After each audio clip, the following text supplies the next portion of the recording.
13 guests, 13 short stories. William, April 17th. William stood at the foot of the bed, phone held to his ear by a shoulder. A suitcase yawned in front of him, half packed, as he nodded along to his words. Yes, of course, I'll see you there. With a final goodbye, he hung up and tossed the phone on the bed. Last-minute arrangements were always the most annoying, and you couldn't get more last-minute than the night before departure. The invitation lay open on the dresser, and though he didn't look at it, he knew the slanted cursive words inside. You are cordially invited to attend the semi-centennial house party, hosted by Andrei at Falconwood Estate, Newfoundland, and Labrador, Canada. Activities will include hunting, boating, equestrian activities, and theatrical entertainment. The Feast of the Night Goddess will be held the first Saturday, and a masquerade ball will bring the party to a close the following Saturday.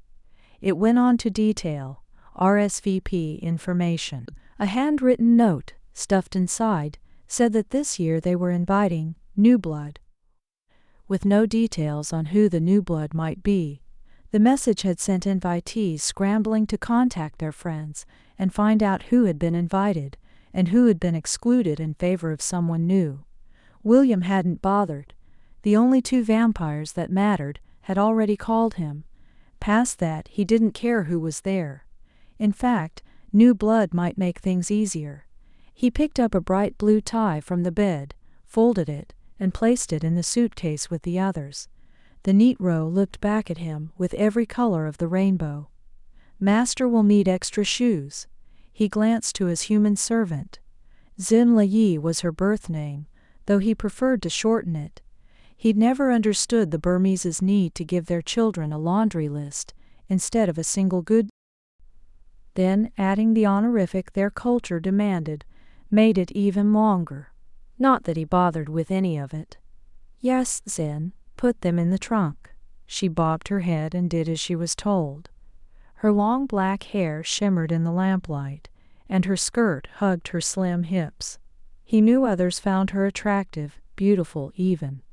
To him, her only appeal was the human blood in her veins and the work she could do. She put 2 more pairs of footwear in, then stopped and looked at him questioningly, her dark eyes shy. Those are enough. The party only lasts 2 weeks.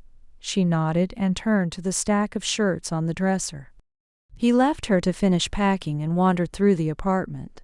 All the modern conveniences packed into a few rooms with large windows and polished floors. The city moved outside even at this time, and he peered out at it. Nearby, a knot of electric lines were tangled like a bird's nest at the top of a pole. He gave them a narrow-eyed glance. When he'd first stepped foot in the place, those had been his top concern. What if they caught fire, he'd asked. The agent only looked slightly apologetic and promised him it was safe. It was better than having no electricity, like so many of the rural places.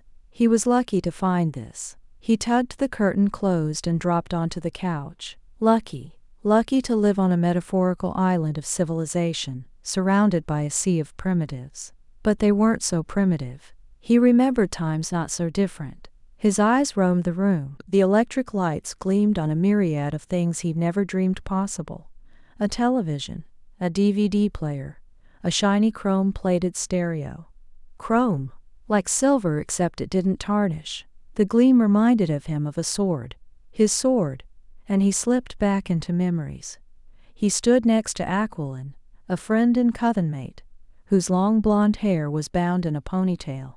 Henry, the leader of their coven, stood behind a rough table. His face was wadded in fury as he read from a parchment.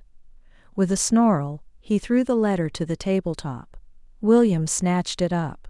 Aquilin peered over his shoulder and read aloud, for the benefit of the others in the room. Have you found someone missing from your numbers? Perhaps 3 maidens with dark hair and crystal eyes. They have strayed into our territory. Their skin is soft and their lips sweet. On further discussion, we have decided to keep them, unless you swear oaths to leave this land and trouble us no more. Signed, Dirk Mackenzie, A roar echoed from the plaster walls as the assembled vampires vented their anger. William threw the paper to the table and demanded, "What will we do?" Henry's hands were white-knuckled fists. "We will not leave what belongs to us. This land be ours. Our coven was here first, and we want to back down to bullies and thieves." Elizabeth pushed her way to the front. "But what of the sisters? We can't leave them with Mackenzie's coven to be raped and tortured." "No, we canna. The time for talk is o'er. We will take the sisters back by force." A cry of approval swept the group. Swords rattled, and William raised his own. The candlelight glinted from the shiny surface, like the light on the chrome stereo. "Master will be wanting winter clothing," Sin's voice cut in, and William looked up into the soft face of his young servant. "Yes, I believe so. It's cold there. I don't want to look out of place." "Yes, master." She bowed and bobbed, then hurried to the second bedroom to dig the clothes from storage. They weren't something he needed regularly, so they were hidden away with other semi-useless items. Clothes that were no longer in style, a box of photographs he couldn't stand to look at, his old sword. It wasn't in decent shape now, more rust than steel. The gem on the hilt was missing, long ago made into a tie pin, and the blade was notched and scarred. One of those notches had come from that long ago night when they'd stormed Mackenzie's den. They snuck through the darkness until the manor house was in sight. Windows glowed with firelight, and music floated on the night breeze. A party. Mackenzie's coven celebrated what they assumed was their victory. William tightened his hold on his weapon, and smeared. Those boisterous songs would soon become a funeral dirge. They crouched in surrounding vegetation until Henry gave the signal. Plants crunched under their feet as they leapt from their places and charged the house. William was the third to arrive. He launched himself at a window and crashed through in a spray of glass. He slid to a stop on the polished floor, then quickly hopped out of the way for Aquilin. His friend gave him a quick nod before he dashed past him, following Henry and Abel. William gripped his sword and did the same. The music came to an abrupt halt. Cries came next. When William burst into the room, Henry and the others already hacked at opponents whose bright blood splashed crimson on the floor. William's eye fell on 3 huddled women with golden hair. Dressed in finery, it was obvious they were treated well. "Unlike the sisters, I doubt the filth has done to them what they did to our women." With a snarl he fell on them, slashing and cutting. They crumpled to the floor and he spun in time to meet the weapon of a foe. The wielder was young to immortality, no stronger than a mortal, using a fireplace poker in place of sword. William pierced his heart, then strode on in search of larger prey. Henry pressed his sword to Mackenzie's throat, but the vampire only gazed with disdain at the chaos. "So this be your answer, then?" "Aye. This be our answer. Now give us what ye took afore we take what's left o' yer coven." "And what's to stop ye once I do?" Mackenzie asked. "I give you my word." With an air of boredom, Mackenzie snapped his fingers and a cringing vampire came out from behind a pipe organ, the kind that had sat in a church until the Reformation saw their demise. "Bring the prisoners," Mackenzie commanded. "And be quick, lest our friends soil any more of the rugs." Henry put more pressure on the sword, so that his foe's skin puckered. "Aye, we'll pour enough blood on 'em to make it worth our while. I wanna worried about the blood. Yea, presence itself is enough to necessitate a washing." William growled at the disrespect and lunged, but Henry waved him back. "Now, lad, they return our girls and promise to leave our lands, and they can go why their lives. That's the word I gave, and the word I'll keep." The command tasted bitter, but there was naught William could do. Henry was the master. Henry was his master, the one who had brought him into immortality, and it would be wrong to disobey, even if the orders made no sense. The fighting in the room had stilled. William chanced a quick glance to see his friends standing over broken, bleeding bodies of men and women. Scarlet splashed on walls and floors, stained draperies and rugs. The spill of organs sat like gelatinous islands in a sea of blood. The smell of death was overwhelming, and William's stomach tightened in response. "I could use a drink." The servant returned, dragging the sisters with him. Dark hair tumbled around their shoulders, and blue eyes shimmered with tears. Their dresses were torn and dirty, a naked shoulder exposed here, a bruised knee there. Their wrists and ankles were bound in heavy shackles, connected by a chain, but at least they were alive. When they saw Henry, hope flared in their eyes, and their step quickened. Angelica practically dragged her sisters in her haste to gain their perceived freedom. They stopped near Henry. Angelica's certainty wavered as she looked over the bloody room, but returned when she met her coven master's eyes. Henry nodded to them, then to William and Abel. "Cut their chains, lads, and let's away." And that was where the notch came from. The first strike sent him reeling, his sword ringing from the impact. The second severed the chain. Abel made quick work of the other, but his blade fractured in two. Henry held the sword steady at his opponent's throat. "All right, lads, take the girls and get out of here. I'll follow in a moment." "I doubt that," William said. "As soon as we turn our backs, this snake will strike you down." Nay, he'd have to care enough for such treachery, and he don't. "If you worry, then stay behind and we will go together." Henry was right. There was no duplicity, and in moments they breathed the sweet night air again. It was later when the double dealing came. William remembered the night in crystal detail, like one of the unbearable photos in the closet. A storm gathered in the distance. Heavy clouds hung bloated and angry. Low thunder rolled, and the flash of lightning cut the darkness of the night sky. The sisters were cleaned and dressed, and the coven was once again whole and happy. In the 5 weeks since the confrontation, Mackenzie's men had not been seen, neither hunting, spying, or warring. The peace was like the old days, before they'd come from whatever cursed place had borne them. The horses' hoofs were scarcely audible over the thunder, but Aquilon shouted that strangers approached. William peered through the heavy night to see the 3 riders. One wore a white beard, and another had long raven hair that snapped in the breeze. The third was dark, skin the color of mahogany. The set of her body looked feminine. Aquilon and William moved to bar them, swords drawn. As they drew close, the horses were pulled to a stop. The bearded man raised his hand in greeting. "Hail, we seek the coven of Henry. Have we found it?"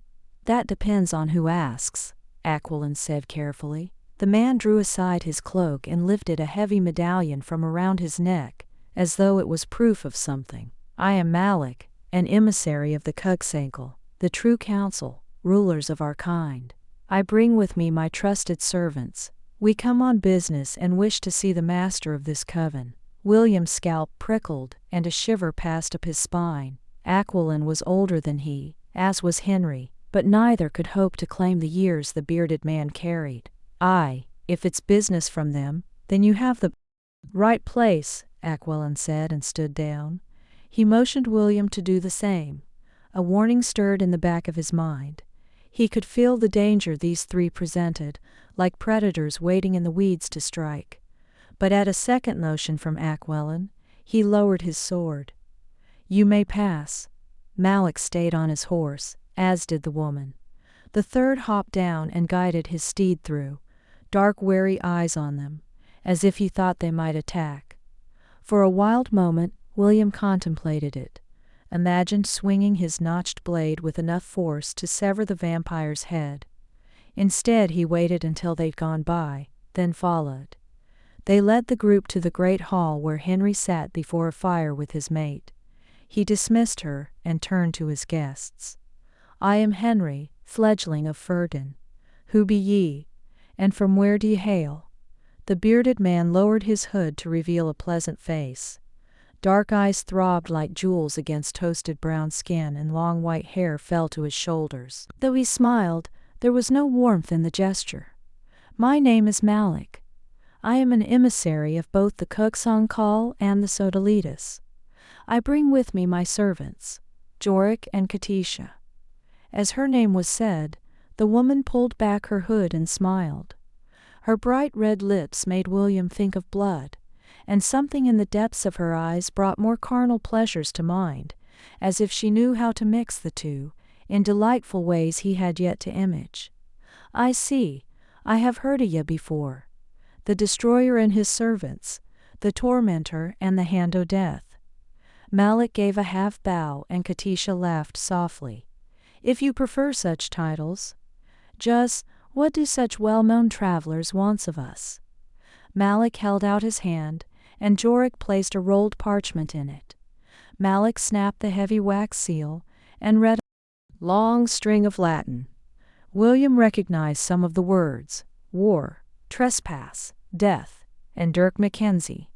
They've come to find the truth of the battle, no doubt. Henry looked equally unsure. Malik's smile got friendlier, but no warmer. "Perhaps you would like me to try a different language?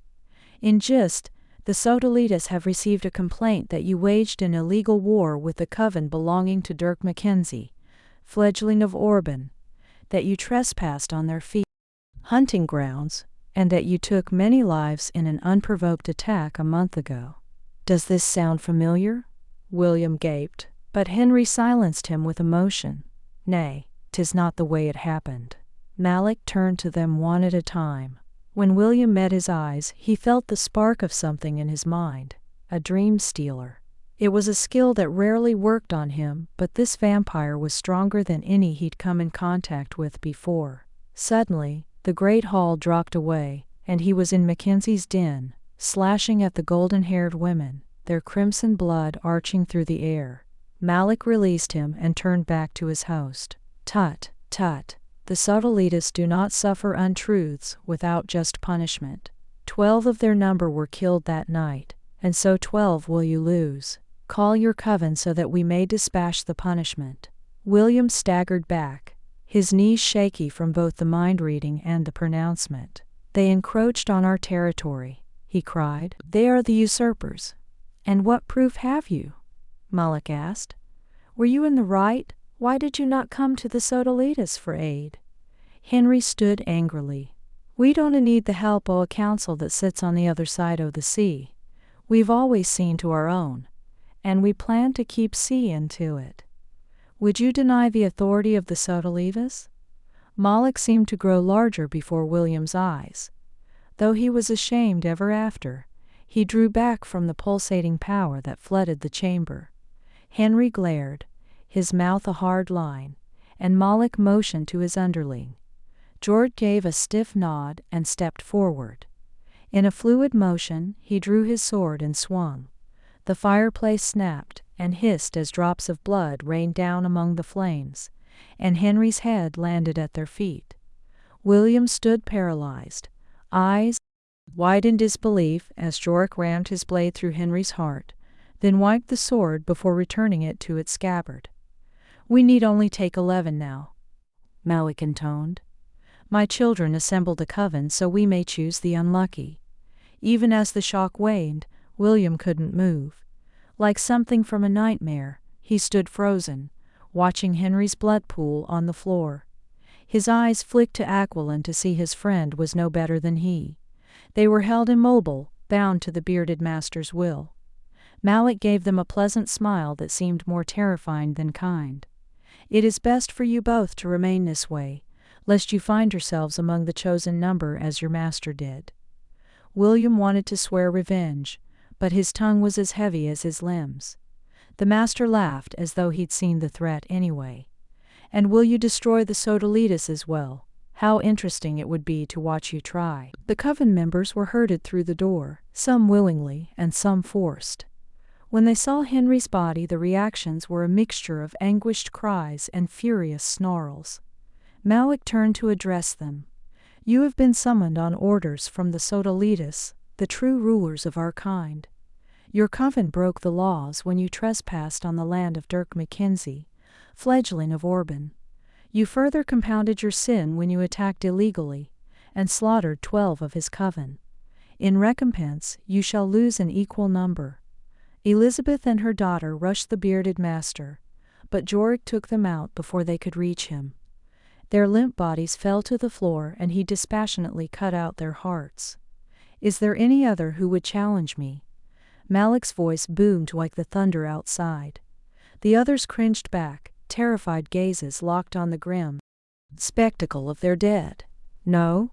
Malik asked, then turned to his servants. My children, take 1 woman and 8 men. Choose who you will. William tried to scream as Katisha eagerly cut down Abel, then a screaming vampiress. Her red smile grew as their blood poured onto the floor. Conversely, her counterpart killed with quick, clean cuts, his face expressionless, and his eyes as cold as Malik's smile, the tormentor and the hand of death. So they live up to their titles. William's phone buzzed to life, and he jerked back to the present, his well-lit apartment with its television and shiny chrome stereo. He ran a hand through his hair, as though to brush away the vivid memories. The phone buzzed again. Impatiently, he snatched it up. Yes, he paused as the woman replied, her voice a low, sweet purr. Though she couldn't see him, he nodded once, twice, 3 times. Finally, he said, I know, I haven't forgotten. She hung up moments later and he tossed the phone to the stand. Trust me, he said silently, as though she could hear him across the miles. I remember everything. If only he could forget. Diana, April 17th. Diana walked through the doorway to find her son flopped in a chair. His dark hair was cropped short, and his beard was neat and trim. It was the sunglasses perched on his head, his terrible posture, and the baggy clothes that made him look like a slog. Des, sit up straight. He rolled his eyes. I'm fine. No, you're not. She snapped her fingers, and with a grudging grumble, he shifted in the chair. There's no reason to act classless. There's nothing classless about slouching in a chair. You need to get with the times, Mother. This isn't 1840. It doesn't matter what year it is. Manners are still manners. She studied him. Trapped in the body of a 26-year-old, he had been immortal for nearly 200 years. The calculation surprised her. Had it really been so long? Perhaps that was his problem. You've moped around here for 10 days. I don't know what you're upset about, but it's time for you to grow up and move on. I'm not upset, he replied angrily. I'm just... He slouched down in the chair and ignored her growl of impatience. I don't know what I'm doing. Neither do I, she said brusquely. It's not over Adam, is it? Des flinched, and though she was no mind reader, she sensed his guilt. Adam had been Demetrius's pet project, a vampire he'd discovered freshly turned and abandoned. Demetrius had brought him home and acted as his master, teaching him and training him. The last time Des had come for a visit, he'd joined a war coven and invited them to do the same. After much debate, it was only Adam who went. Not long after, Den sent a letter asking if Adam had returned because he was missing. The follow-up message said he was dead, but there were no details. No, it's not Adam, Des said gruffly. You've never told us what happened to him. Was he killed in battle? Des sucked air through his teeth and finally muttered, I didn't see it. She frowned and perched on the arm of his chair. It isn't your fault, darling. He was old enough to stand on his own. Yeah, I know. Silence fell, and she tried another topic. In your last letter, you said you had a new coven. Do you mean Anya's? Nah, I waited around to see if she was coming back, but I'm pretty sure she's not.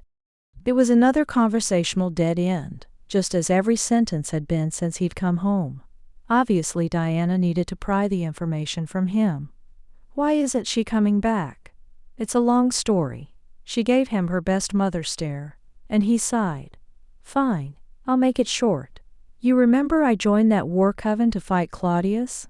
Diana nodded. Though she didn't know Claudius well, she was familiar with his ruthless reputation. After I invited you to join, things went south. Katisha betrayed us. We won in the end, but executioners killed Oren's family.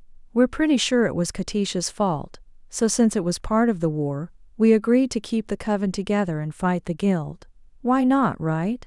Diana took a sharp intake of breath. Is that the battle Adam died fighting? Let me finish. We only fought the guild once before we got sidetracked with Katisha. She's the one who betrayed you. He nodded, but refused to meet her eyes. Is she the one who killed Adam? For telling me not to worry about it, you're pretty obsessed with what happened to him. She absently stroked his head. No, I think you are, and if you get it off your chest you might feel better. I swear to you that this has nothing to do with him. You're right, he was old enough to make his own decisions, and if what I heard was true, he earned what was coming to him. She frowned at the odd turn of phrase. You mean he fought well and earned his death? Yeah, something like that. Anyway, we fought Katisha, but again someone betrayed us. We all thought it was Jorik. Jorik.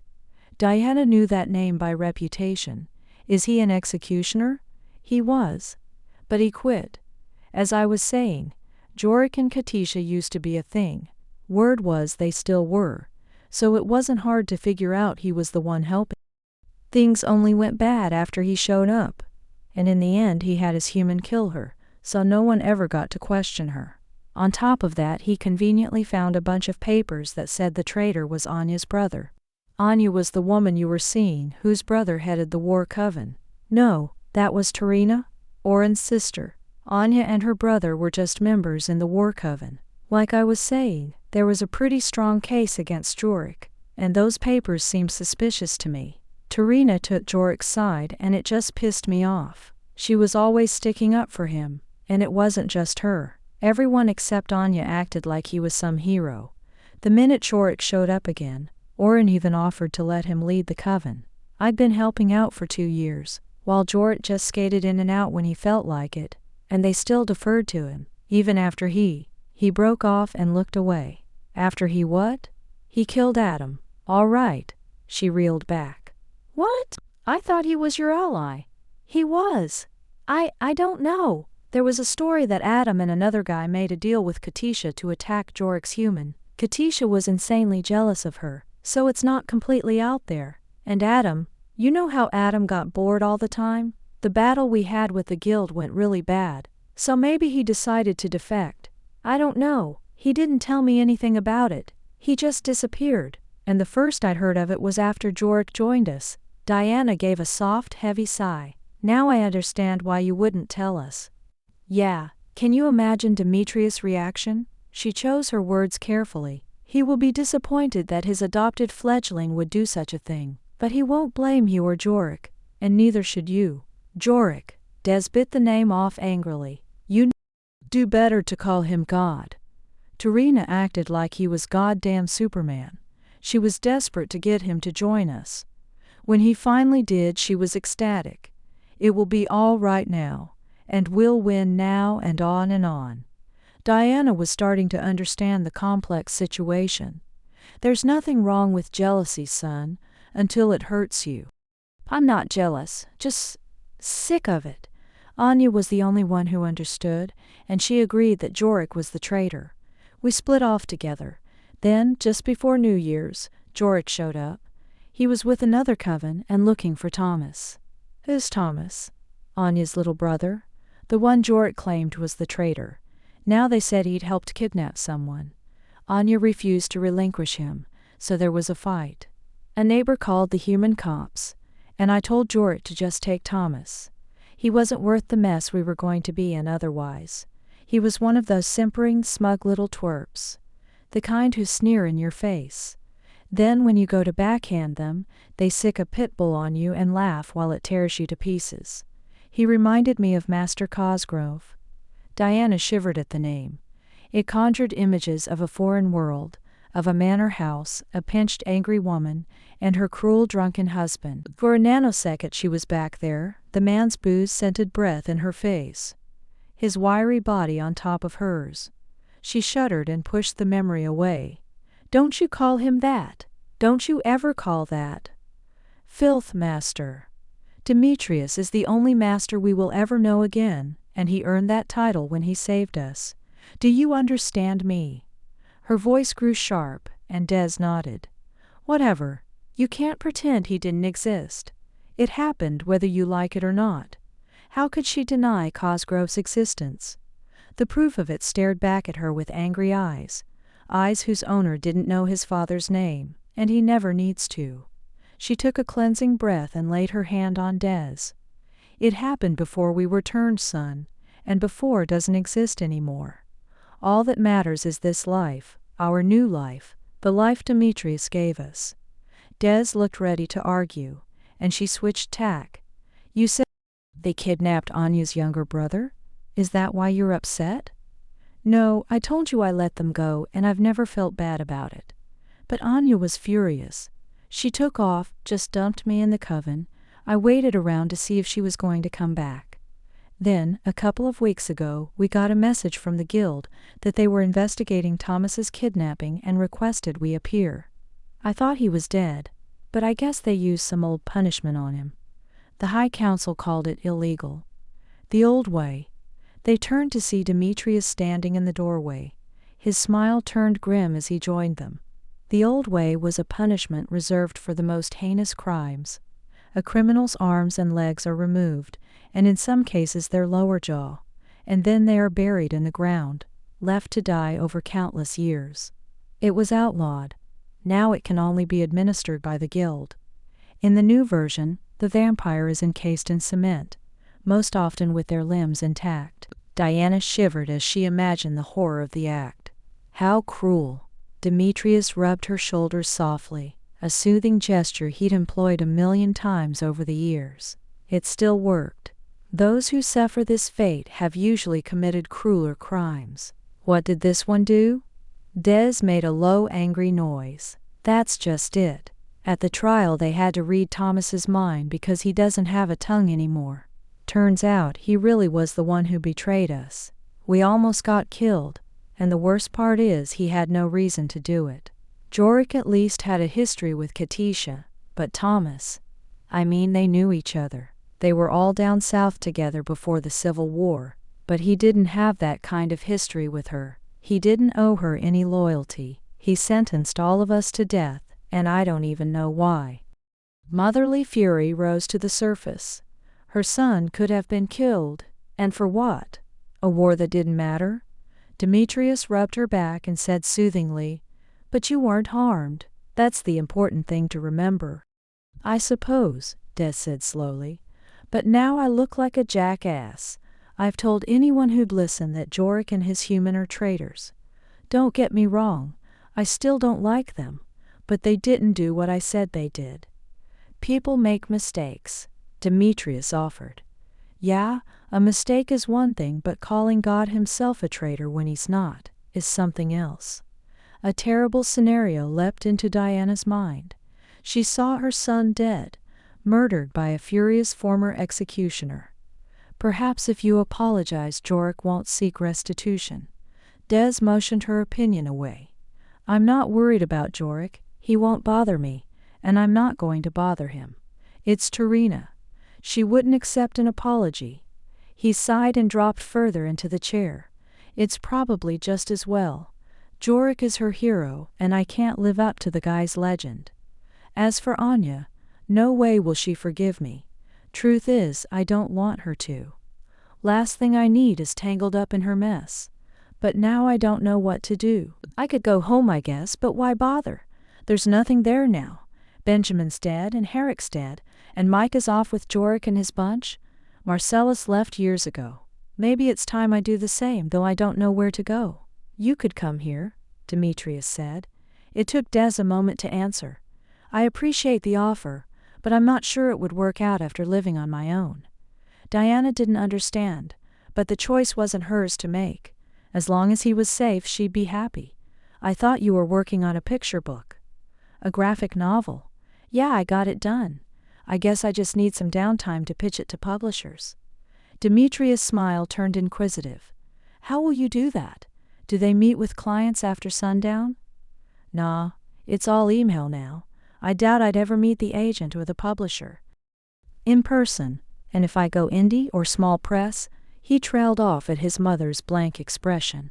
"I suppose you're going to say that this is my chance at downtime."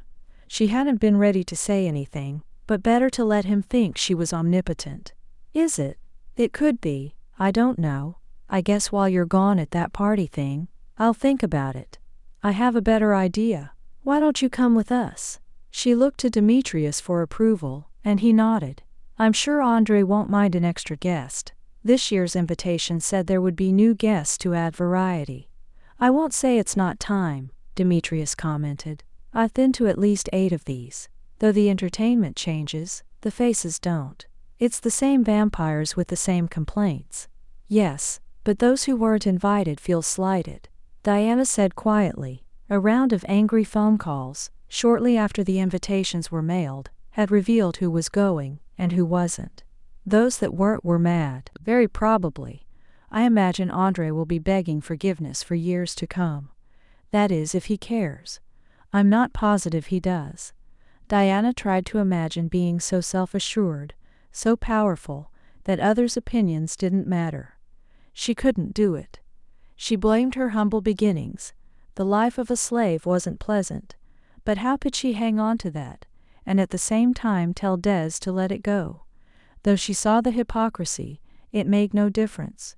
Compared to the other beautiful glittering vampiresses, she always felt lacking.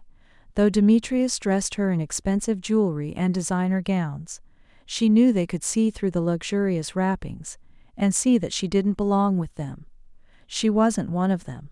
She was a slave, a servant, not one of the ladies. She shook back to the conversation at hand and eyed her son. A gentle prod in his ribs, and he asked, "They won't care if you bring an uninvited guest?" "It happens all the time," Demetrius said, dismissively. "If it would make you feel better, I'll send word tonight. We aren't planning to arrive until the day after tomorrow." Des hesitated. "What kind of party is it? I get that it lasts 2 weeks, but what do you do?" "It's mostly rich vampires spending time trying to convince one another that they're all better off than anyone else." When Des frowned, Demetrius laughed. "It isn't as bad as I've made it sound. Come, there's a feast, a masquerade ball, and 100 amusements. All the blood you can drink, and perhaps you can find someone to replace your unforgiving lady friend." "I need that like a hole in the head." Des scoffed, but then relented. "Yeah, all right, I'll go to the party. Maybe it will take my mind off of everything." He made to stand, and Diana left her perch so he could. "You'll send them a message?" "Yes," Demetrius promised. "I'll see to it tonight. Thanks." The hint of a smile tugged at Des' lips. It disappeared, and with a half-wave he slumped out of the room. Demetrius laughed softly. "Despite what he says, I believe a woman would do him good. Our son is one of those who always needs to be in love. It's a pity he can't find someone to stay with." He caught Diana's hand and brought it to his lips.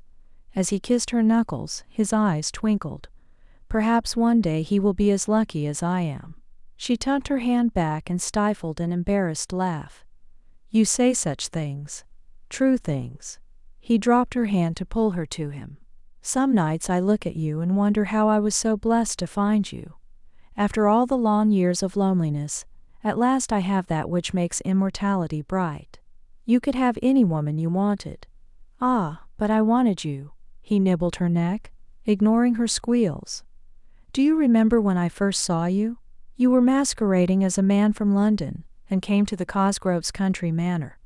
And they sent you into the library with tea while I waited.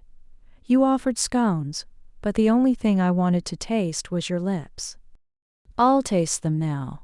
He claimed her mouth, and she melted against him, like butter in the sun. His warm hands cupped her head and her back, and pressed her body against the hard, lean length of him. Her heart raced, and she bit back disappointment when it ended. With a soft sigh, he held her to him. Her head on his chest, she closed her eyes and listened to the steady sound of his heart. Yes, she remembered when he'd come to the Cosgroves. He'd come again and again. After 1 month he'd asked to buy her. At first, Mr. Cosgrove had refused, but eventually the price was right, and she was sold. Demetrius was nothing but a wealthy man to her. He'd not made any overtures or given any hint. Her despair at being sent away was complete, but she had no choice.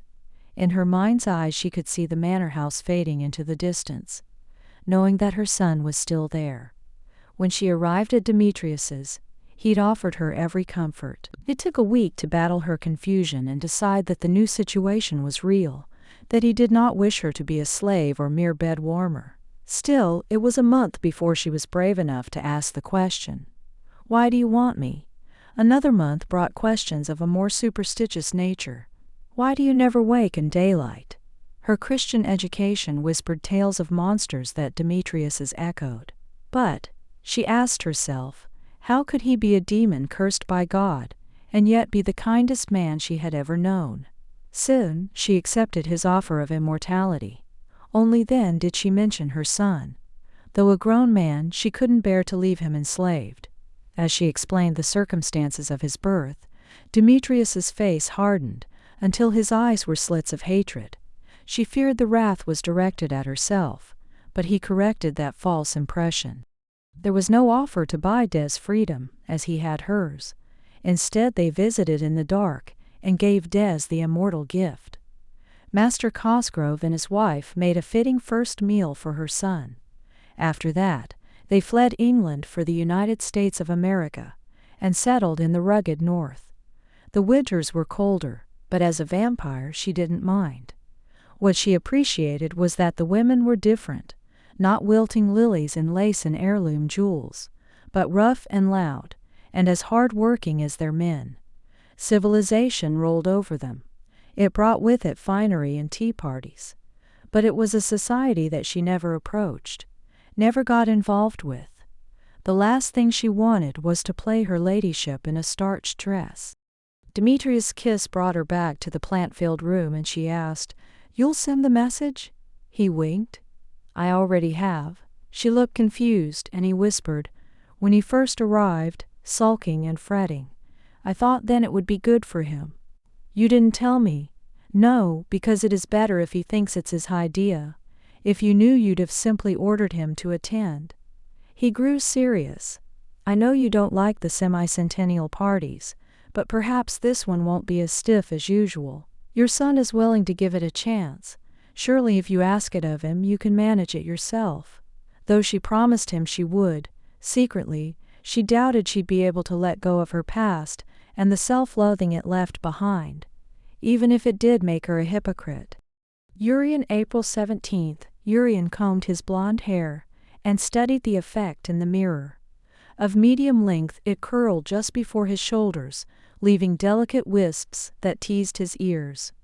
With his fine features, porcelain skin, and bright blue eyes, he more than earned the title beautiful. If only Grayson could remember that.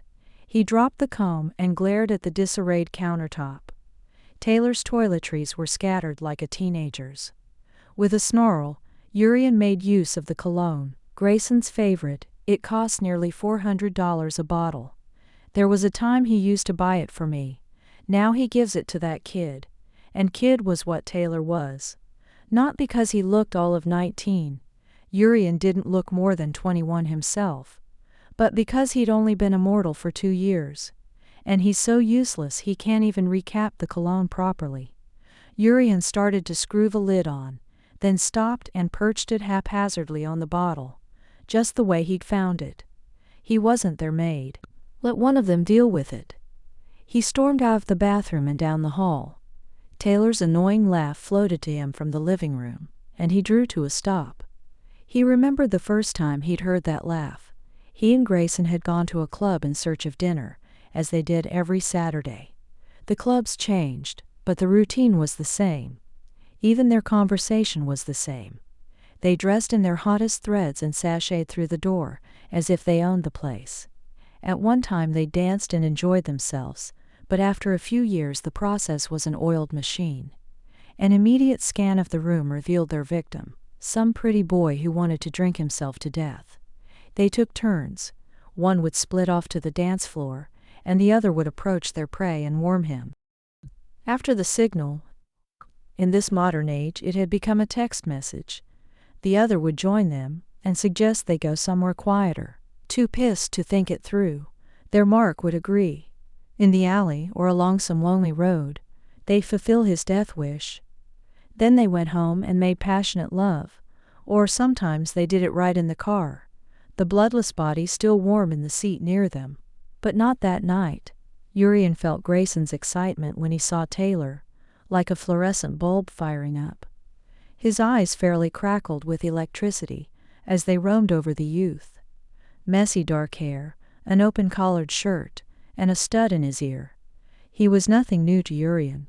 He'd seen hundreds of them drowning their misery in alcohol, trying to pretend they were having fun while running from their demons. It was Urian's turn to lure the prey. In retrospect, he should have been alarmed when Grayson dismissed the routine to approach the boy himself.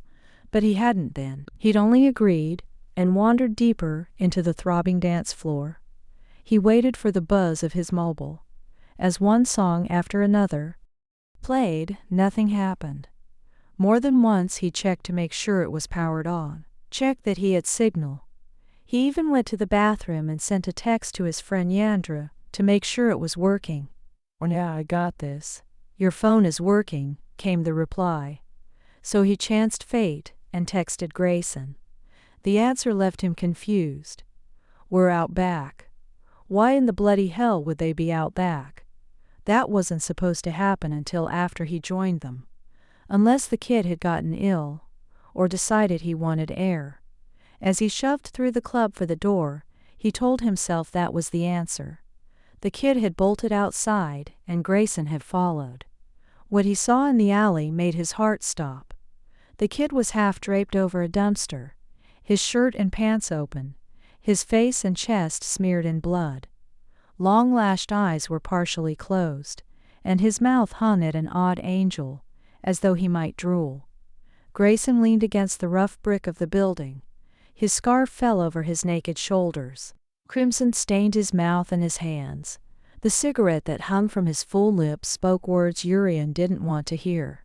When the boy groaned, Urian demanded, "Isn't he dead?" Grayson blew a thin stream of smoke. "No, we're keeping him." He pushed off the wall, retrieved his missing shirt, and wiped himself clean. Urian stepped back, arms crossed. Incredulous eyes flicked to the moaning human. "We don't need a pet. Remember the last one?" Grayson paused and shook his head so that his long hair danced around his face. "Not as a pet. As an equal." Taylor rolled over and opened his eyes. Urian recognized the vivid gleam, the myriad colors shimmering in their depths. Grayson had turned him. The kid gasped, then his whole body pulled rigid, like a clenched fist, and he howled in agony. It was the death throes. Urian felt a moment of pity, but the hungry look on Grayson's face killed it.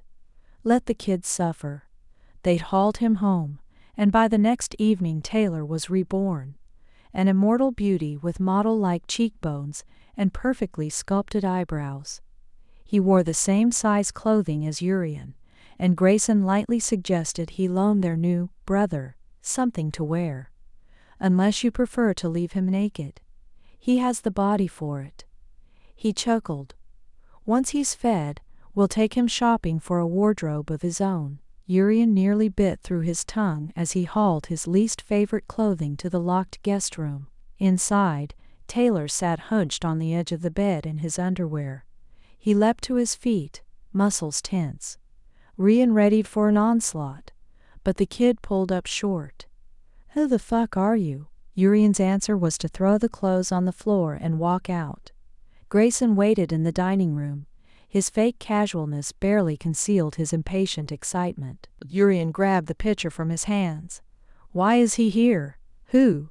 Grayson asked, as if his every thought wasn't already consumed with the youth. "That child. Why did you turn him?" He'd asked the same question the night before, but hadn't gotten a real answer. Now was no different. "I thought we could use some company." "Really? I thought I was your company. Remember when you said I was the only one you wanted to spend forever with?" Urian's heart dropped with the same speed as Grayson's eyes. "I see. This is your way of saying it's over." Grayson caught up his hands earnestly. "No, love, not over. It's just we need some new blood. Something exciting." Urian pulled free. "If you mean ménage à trois, I don't share." You know that. But you do. Grayson moved close enough to make Urian's heart pound. His breath was cool on his face as he whispered, "In the car sometimes, when we both," Urian knew the rest. The lust-filled moment when they drank together, biting one another, biting their prey, drinking all at once, wrapped in a crimson world of mead, desire, and pleasure. He purposefully stepped back. "That's different. They're only humans. This is another immortal. You've made him one of us. It's no different. But if you don't want to do it that way, we don't have to. We can take turns. You can have him too when you want him." Urian took another step away. "I told you, I don't share." Grayson's mouth turned into a pretty pout. "You want me to choose." For a moment Urian couldn't breathe. He forced ragged breaths in and said softly, "I didn't know there was a choice to make." Taylor blundered into the room, dressed in the borrowed clothes, his hairfinger combed into place. He looked from one to the other then. "Where the fuck am I? What's going on?" He didn't remember anything. Let Grayson handle it. And he had. Taylor took a day to come to terms with his reality, and another day to fully embrace it. After that, there was a whirlwind of shopping, of redecorating his room, of teaching him all the things he needed to know to survive, and trying to break his crudest habits. Language was the worst. Arse and tit were his favorite words, and it took bribery and nearly $4,000 to temper him down to bloody hell. The pop tradition continued, but Taylor had a habit of picking fights, or falling into them. Grayson spent his time babysitting, and it was Urian who had to warm the victims up. He decided that Grayson really wasn't sexually interested in the brash young man when he caught him hungrily eyeing the shirtless youth.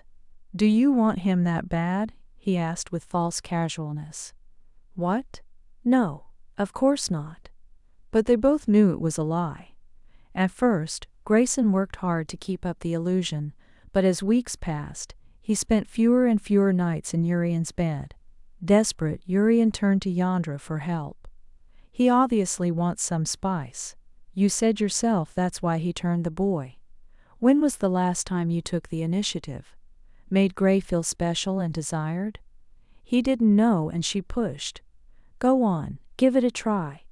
Giddy with excitement, Urian dressed in his sexiest garb, filled a bottle with blood from their stash, grabbed a pair of wine glasses and an armload of candles, and sashayed to Grayson's room. He threw open the door and stumbled inside to see naked limbs twisted together on silk sheets. Taylor looked up, licking Grayson's blood from his lips. "Don't you know how to bloody knock?" Urian dumped his burdens on the floor and flew back to his room. He packed his suitcases in a hurry and stormed to the car. Fat white snowflakes fell from the sky, like feathers fallen from angels. In the distance the clouds glowed with the reflected light of London. He'd get a hotel room there. Call Yandra. Try to think of something. Grayson appeared, walking barefoot through the snow, wearing gilt and a housecoat. "You have to believe me, love. I didn't mean for it to happen. We were talking, and it just... And your dick just fell into him." Urian snapped as he shoved the last suitcase in the back seat. No, it didn't." He tried to catch Urian's hands, but failed. "We didn't have sex like that. There was only blood." "As if that makes it better." Urian fought tears and looked away. Snow gilded the property's heavy gate and melted on the bricked driveway. Though he was terrified of the answer, he asked, "Has this happened before?"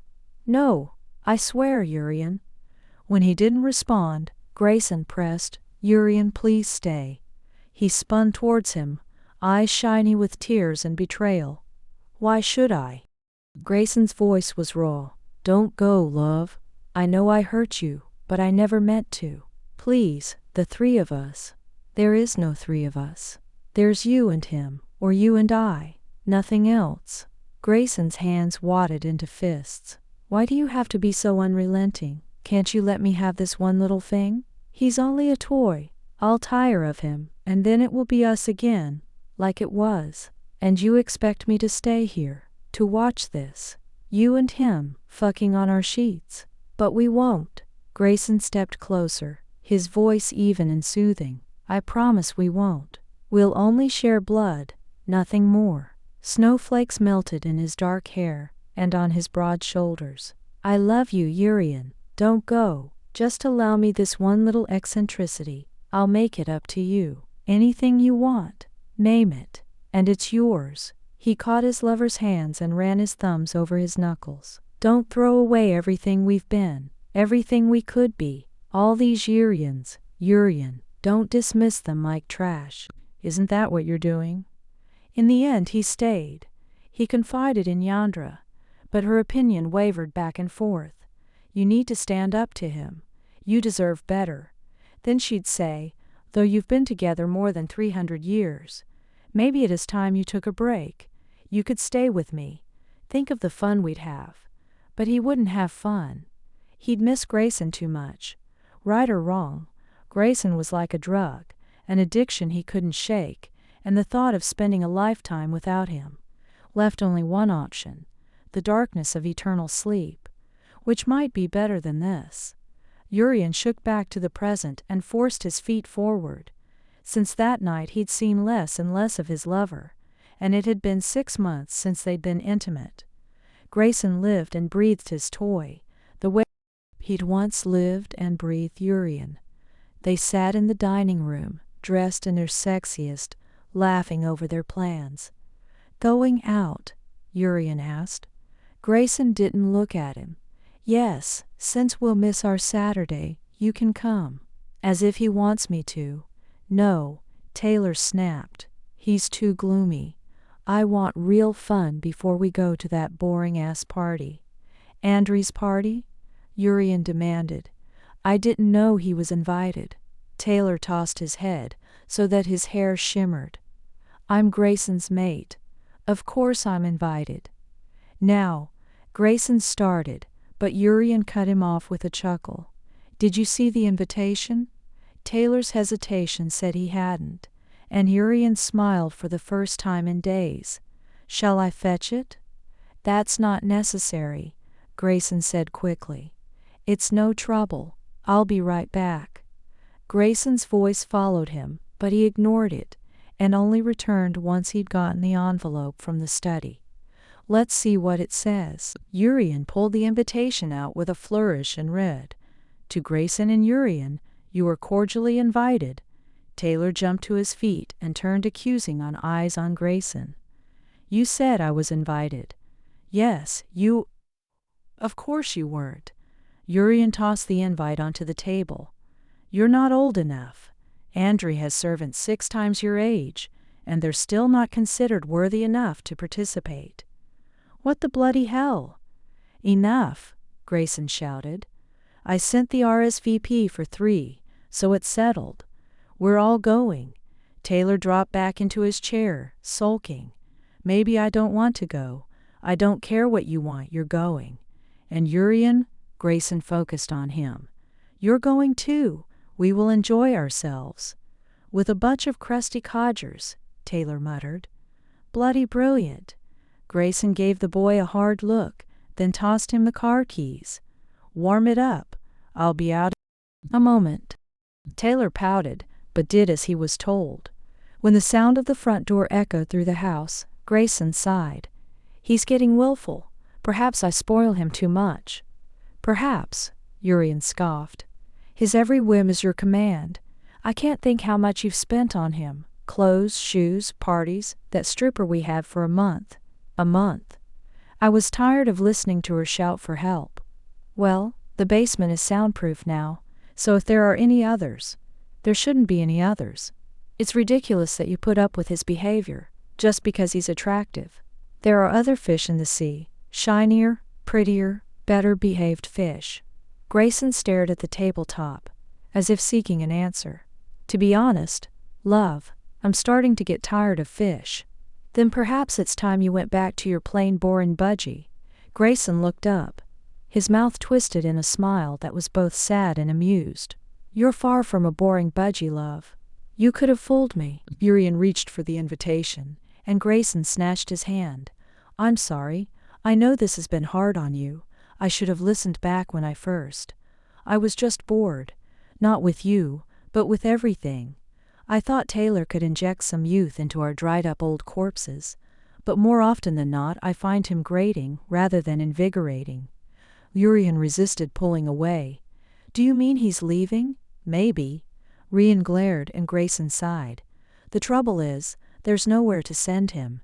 He's too brash to let him on his own, and I don't know anyone who would take him. You could kill him. Grayson gave him a hard look, and he amended, I could kill him for you.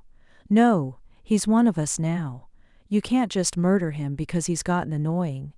Rian didn't see why they couldn't, but he knew it was pointless to argue. Maybe he'll meet someone at the party.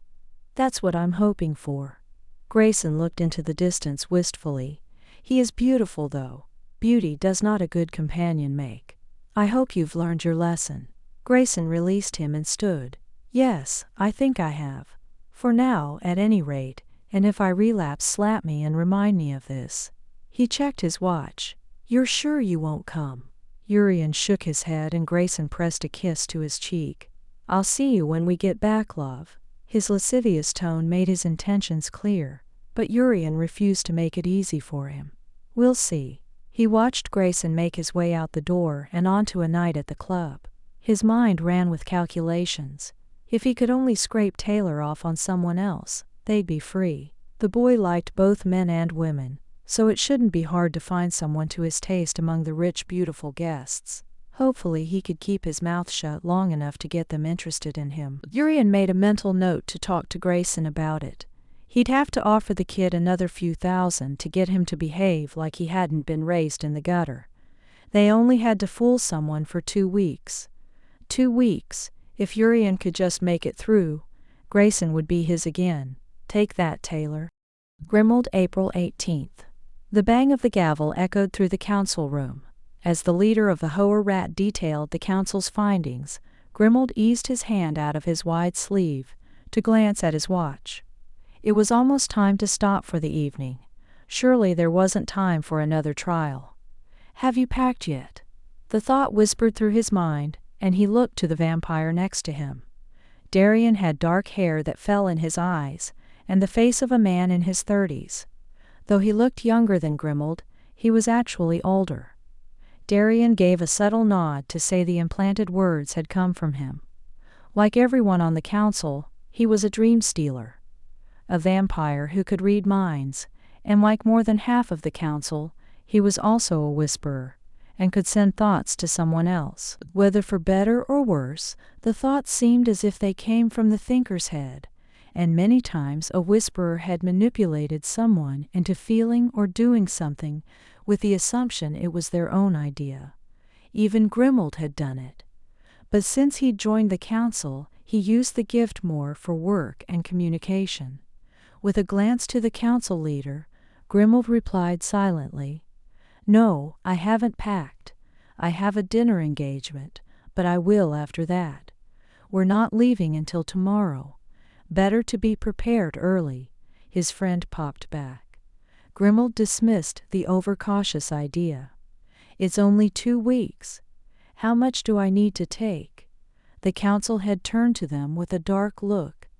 Grimald's mouth snapped shut, and he tried to look innocent.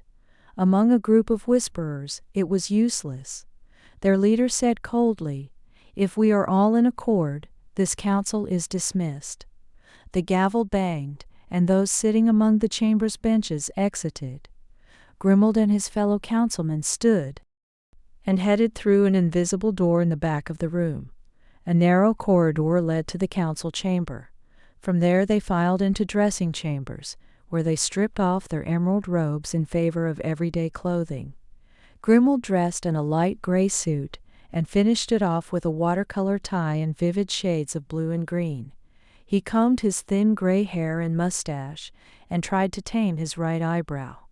For some reason it was always determined to stand straight out, while its twin behaved. He hung the robe on the hook and headed out. Darian waited in the council chamber wearing a Hawaiian shirt and a baggy pair of khakis. With a nod, he fell into step with his friend.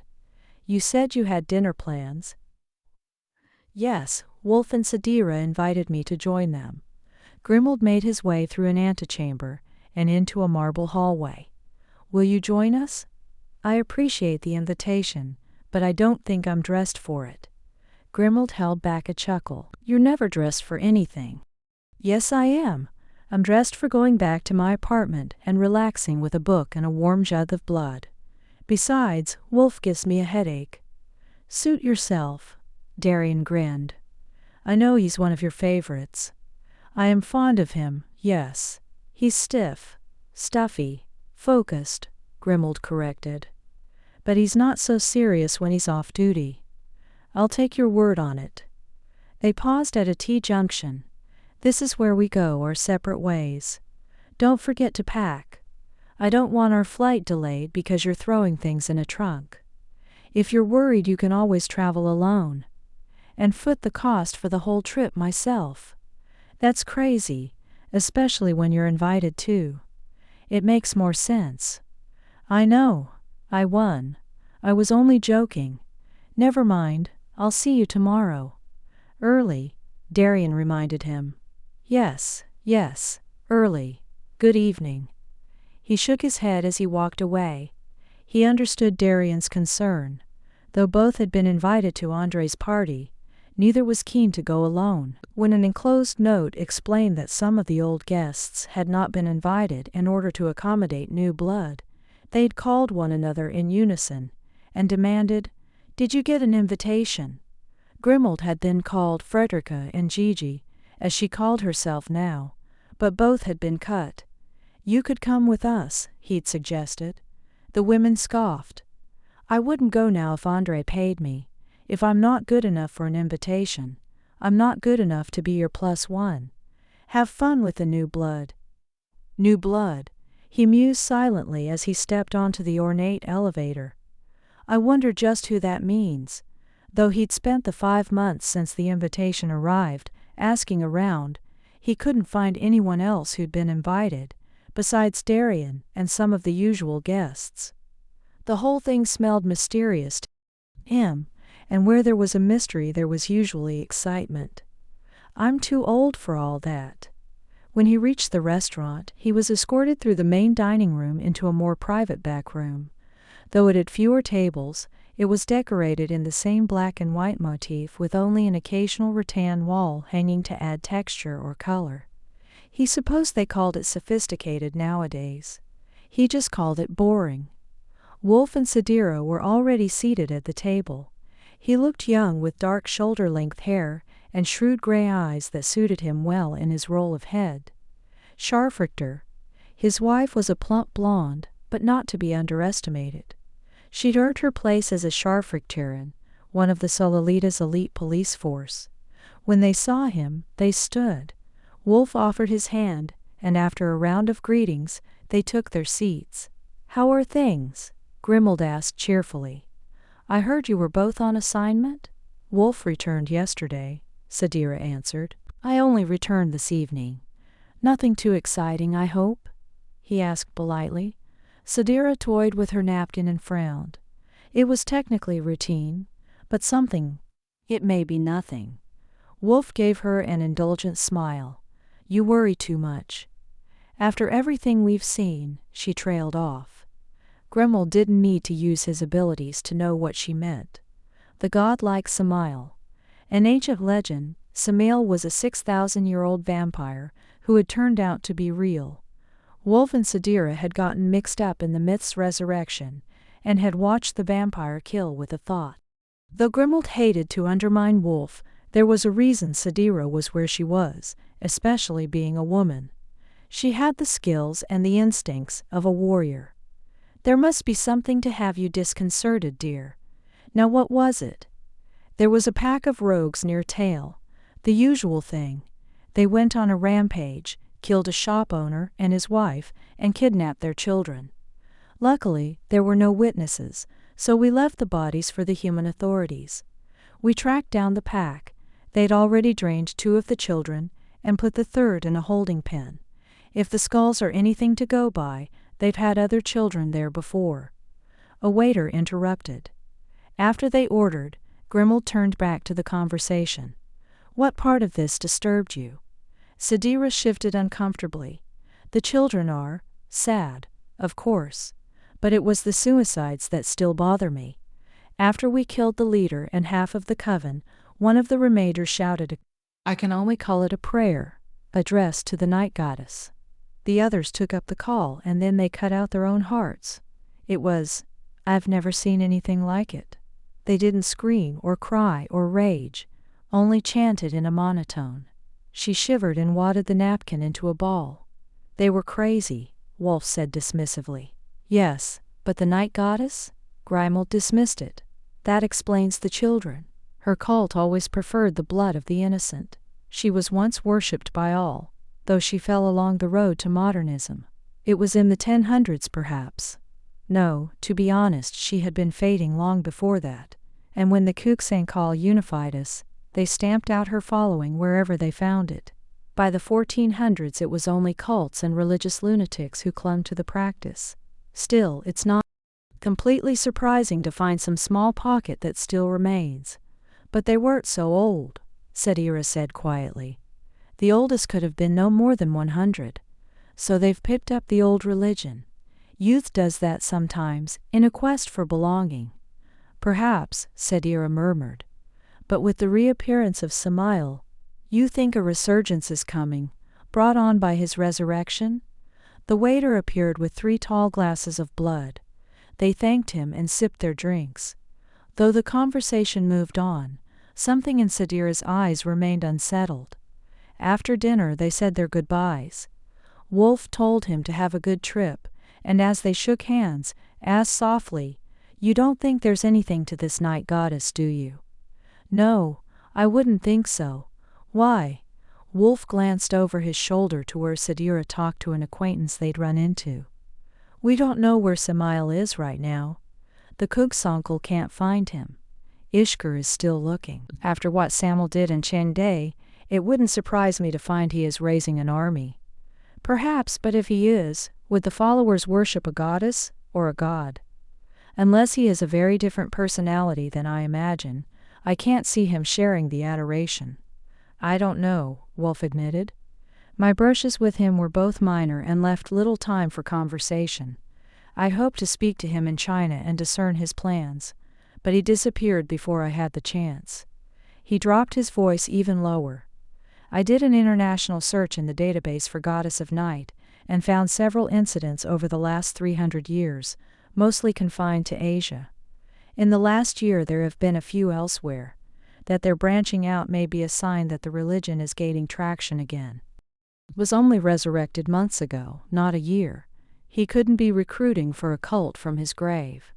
Yes, Wolf said slowly. I don't want Sadira to worry, but I feel it too. Something has shifted in the world and a storm is coming. Then may I suggest you carry an umbrella? Grimald patted the Scharfrichter's shoulder. Stay vigilant. I will. Sadira waved her acquaintance on and joined them. You're leaving tomorrow? Yes, and as Darian so kindly reminded me, I need to pack. He pressed a kiss to the vampiress cheek, shook Wolf's hand again, and took his leave. Back in his room, he dragged out his traveling trunk, but abandoned the work for his bookcase. Leather-bound tomes in various condition looked back, and he moved through them, seeking one in particular. He found his objective and tugged it from the case. The gold symbol on the front gleamed in bright contrast to the dark leather binding. He flipped it open, turning page after page impatiently, until he came at last to the section on Citrina, the goddess of night and blood. The engraving was a naked woman with long black hair, dark bird wings, glowing eyes, and fangs. It was funny to hear her mentioned when her holiday was so close. The night of April's full moon, the goddess moon, would fall the first Saturday of the house party, if he understood right. Andrei planned to celebrate with a traditional feast, something he was under the impression Andrei did every year. If even Andrei refused to let the old superstitions go, what was to stop others? But they weren't so old. There was likely a logical explanation. No doubt one of their masters had been superstitious, like Andrei, and had passed the legends on. When the new coven formed, they embraced the religion. And why not? The night goddess preached the excesses of blood, violence, and sex. No matter what the enlightened wanted to believe, those things were the very core of vampiric nature. Of course it would be appealing. Grimald snapped the book shut and shook it away. He didn't have time to ruminate on old myths. He needed to find clothes and a coat. Yes, it will be cold in Canada. Besides, he was too old to worry about the excitement of a conspiracy. After 1800 years, he'd earned a rest. Let the young handle it. I have a party to worry about. Anya, April 18th. Anya walked down the sidewalk. Fresh spring grass filled the air with a sweet aroma, and bright street lights tried to blot out the stars overhead. She moved in smooth, brisk strides, the kind that said she knew where she was going and didn't want to talk. She hefted the messenger bag higher on her shoulder. The grisly contents bumped against her hip. A dead cat. Not ideal, but it was the best she could do. It wasn't as if she could drag a victim to the apartment building kicking and screaming. And even if I could, how would he feed? She followed the curving concrete through the grassy park that surrounded her building. The apartment had been a good find, a great find at the price, and had worked perfectly while Thomas was missing. As a young woman, she drew no suspicion from the neighbors. Wearing yoga pants, a blonde ponytail, and a windbreaker, people assumed she was out for late evening exercises. The small stroll park around her building, or the larger one 8 blocks away, served as perfect places to find her dinner, whether human or animal. From there it was home again, and on with her night, ignored by the indifferent tenants. But they wouldn't be indifferent if they saw me dragging someone into the elevator. Now that her brother had been found, the apartment was more hindrance than help. She had to bring food home for him, food that the human tenants would not understand. Lacking the abilities of a mind reader or a whisperer, she had no way to make them forget, or accept, what they might see. If they saw too much, her only recourse was to kill them. We need somewhere less crowded, with fewer prying eyes. A newspaper was stuck in the pocket of her bag with 3 circled properties. All were outside of the city, all had enough land to make them safe, and all required a human to purchase. But now that Thomas was back, what choice did she have? She remembered the call. She was in the middle of a Netflix binge watch when her phone rang. She let it go to voicemail. She didn't want to talk to any of the miserable assholes that had her number. When her curiosity got better of her, she checked to find an unknown number and a voicemail. Clipped tones told her that, per her complaint filed on January 5th, her brother Thomas had been found. She could be reunited with him at the guild. A number followed for more details. She let it slide by as she stared wide-eyed at nothing. Thomas. Found. Alive. When Jorik and his friends had taken Thomas right after Christmas, she'd believed he was being held for ransom, or to make him confess for betraying their war coven. She complained to the guild a week later, only to be told that Jorik had been reinstated as an executioner, and that her brother was probably dead. Though she'd revolted against the idea, by February she'd come to accept it. Jorik was many things, but patient was not one of them. If he was working for the guild, he was too busy to mess with a prisoner. Still, she refused to openly admit it. She told herself, and others, that she was waiting the suggested couple of months to refile her complaint. Secretly she was moving on, exploring immortality without his presence. 3 months later, she'd settled into a new reality that didn't involve him, one she hadn't realized she enjoyed until it was snatched away from her. That night, as she listened to the message over and over, the TV muted in the background, she thought about calling Jess.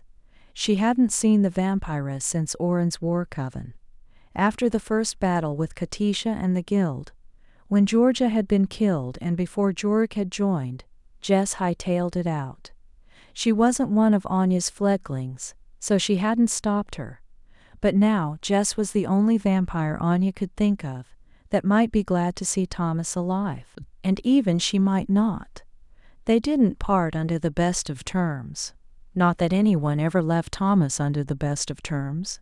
When Anya finally calmed down, she called the guild, packed a suitcase, and headed to Iowa. It was 2 days later when she was guided to a private meeting room and warned by a guard that her brother might not look the way she remembered.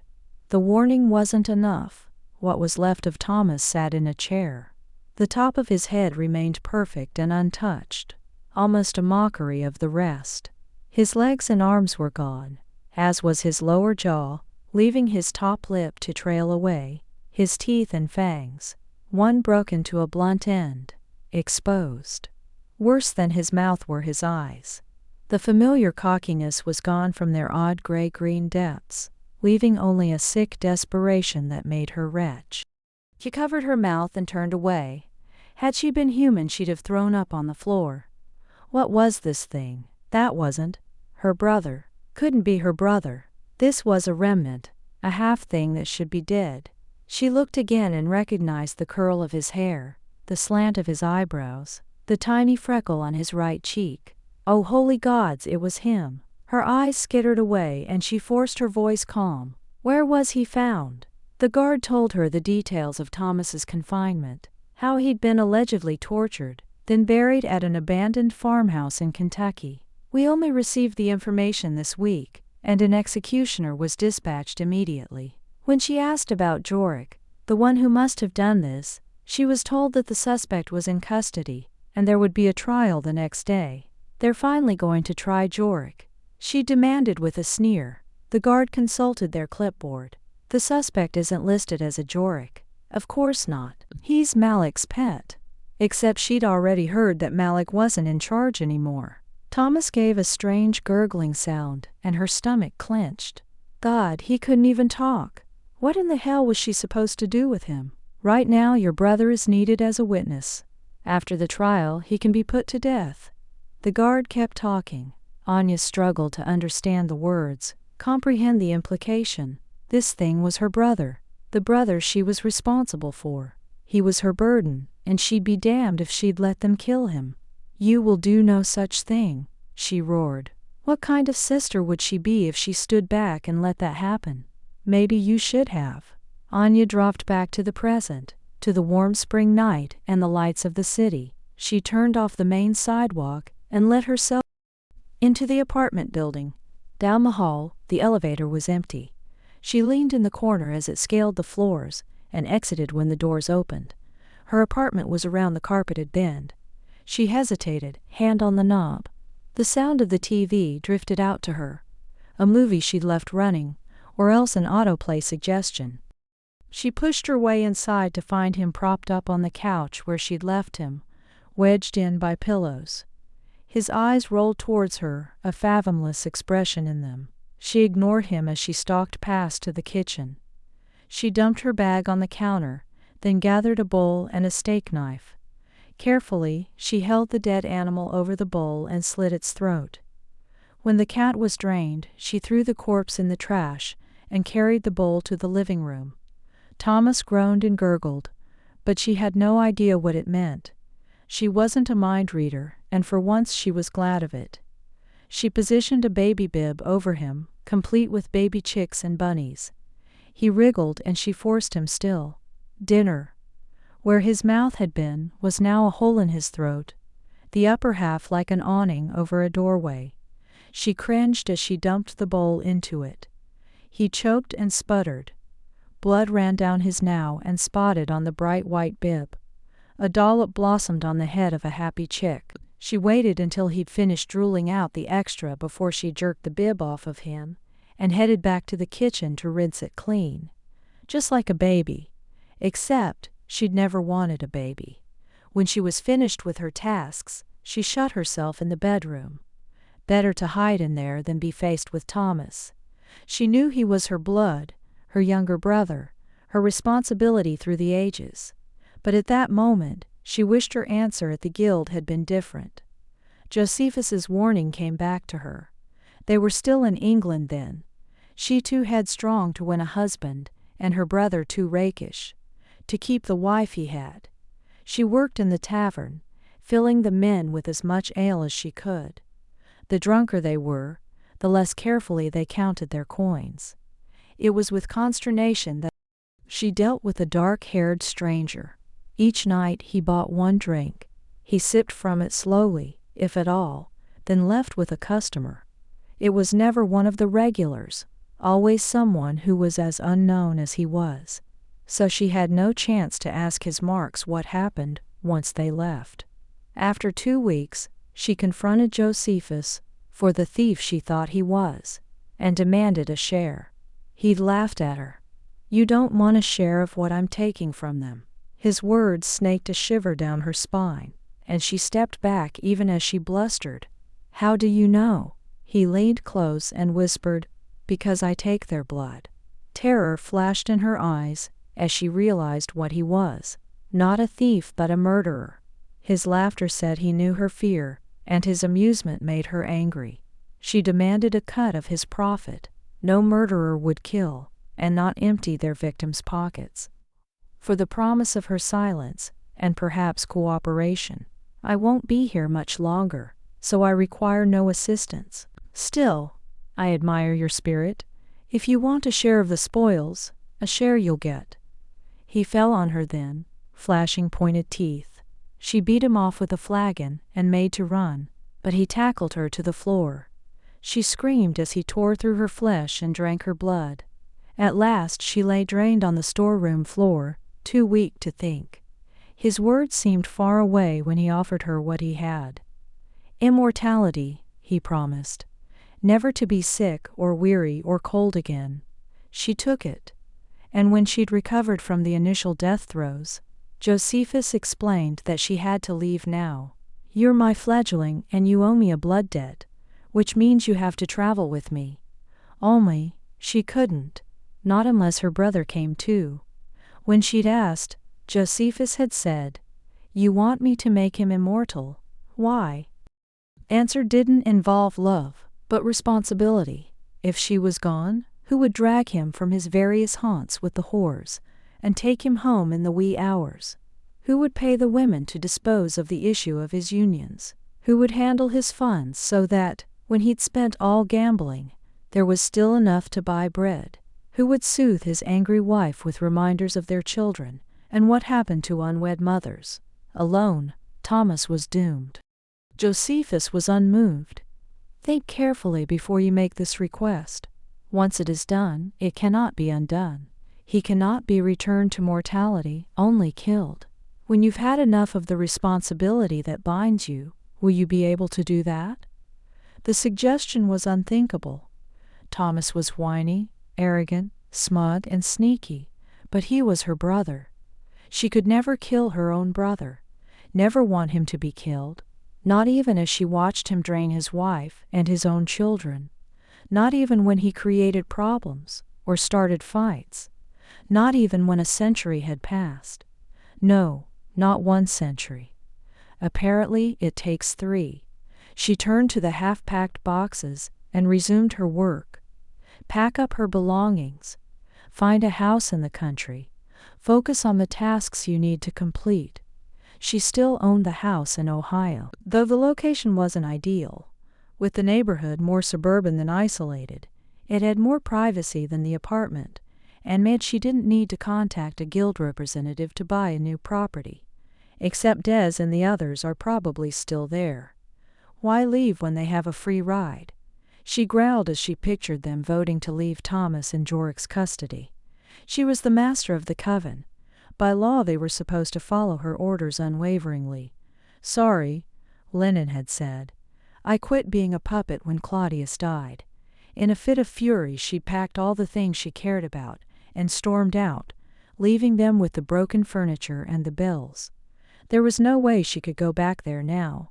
As she sorted through a stack of papers, a small envelope fell out. Irritated, she snatched it up. The return address was Canadian, and it took a moment to recall the contents. That's right, that invitation. Inexplicably, she and Thomas had been invited to a 2-week-long house party by someone named Andrei. Des said he thought his father knew him, but she tossed the thing aside.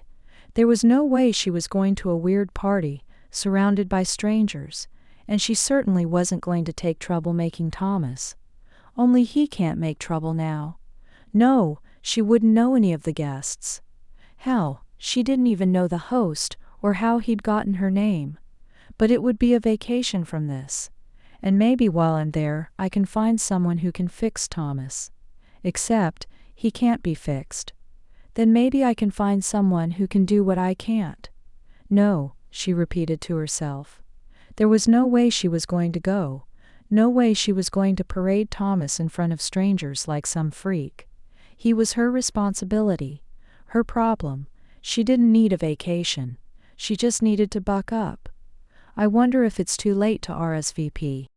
Möngkedai, April 18th. Möngkedai flipped the magazine page and gritted his teeth. How much longer would it be until they landed? If he didn't get a cigarette soon, he'd hurt someone.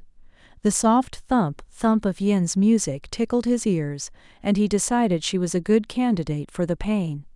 Is it really necessary to have your music turned up so loud? He demanded. You have headphones on. She didn't answer, and he flung his magazine at her. She jerked her startled gaze up to him. The surprise sharpened to irritation. What? She shouted. Turn that crap down. He bellowed. She blew him off with emotion and turned back to her coloring book.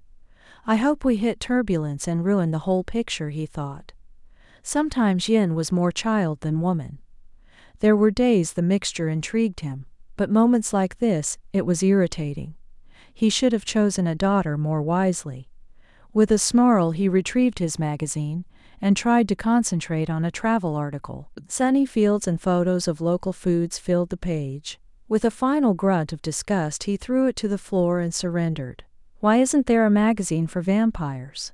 It could highlight the best travel destinations, tips on hunting prey, and the latest in immortal politics, like warnings where not to travel. If he'd had one of those, he'd have given Indonesia a miss the month before last. Overall, he supposed he should be glad neither of them were hurt or severely injured. The death toll from the Children of Shadow's attack had been astronomical. But mostly he just felt annoyed. The ruling body could have at least warned visitors of the impending terrorism. Given all the extra enforcers, they'd obviously known about it. The pilot's voice came over the intercom. We will be landing in 1 hour in the United States. Local time will be 4:30 a.m. Weather conditions are clear. 1 hour left. Möngkedai reached impatiently into his pocket and fondled the pack of cigarettes. He could surely make an hour. And then it will be a hurried smoke before we're stuffed in a vehicle and rushed off to accommodations for the day. Then tomorrow we get to do it again. He really hoped Andrei's party was worth it. He'd been to several of them over the years. Though Andrei spared no expense, and his mate spent years devising entertainment, in the end there was only so much anyone could do. Möngkedai had skipped the last 4, but he supposed it was time to try again. Besides, Yin needed the distraction. A 2-week-long party? She'd asked uncertainly. Don't you usually ignore those? Yes, but there's new blood this year. Maybe it will be interesting. She'd shrugged her shoulders, then brightened. We could spend a week in Tokyo first. I love shopping there. He sighed at the memories. He could have picked anyone as his +1. Why? Oh, why had he chosen her? But he knew why. She reminded him of Ning. At 10 years old, identical twins Ning and June had bright eyes, winning smiles, and a mother as lovely as a plum blossom. He'd wooed the woman and finally promised her anything she desired, so long as she would be his. She'd agreed, with the stipulation that he must turn both her and the girls. Immortal children were an iffy topic. Some labeled them taboo, others shrugged and said it depended on when they were made. At one time, 12 was considered adult enough to wed. Since the Kooksankel had taken over, they frowned on anyone under 16. Knowing that meant that a vampire took a risk to turn a child who was younger. But Lanfin had been worth the risk. For 200 years they'd enjoyed themselves, traveling Asia and sampling the delights each culture had to offer. India intrigued them, and eventually they wound their way through what was now Turkey, and on into Europe. That was where they made their mistake. They should have been content to stay in the less westernized civilizations. But Landfin so wanted to see Europe.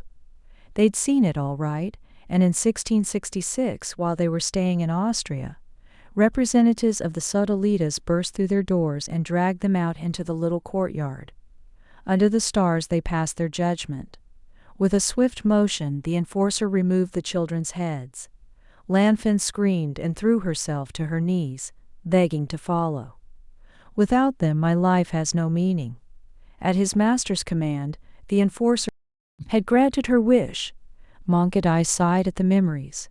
Other men would spend eternity seeking and turning those who reminded them of their lost love, but not him. Though Landfin was dead and he missed her, he kept circling back to the girls instead. Maybe because they were the only ones who truly loved me. And they had. They'd called him father and worked to amuse him with songs and handwritten plays.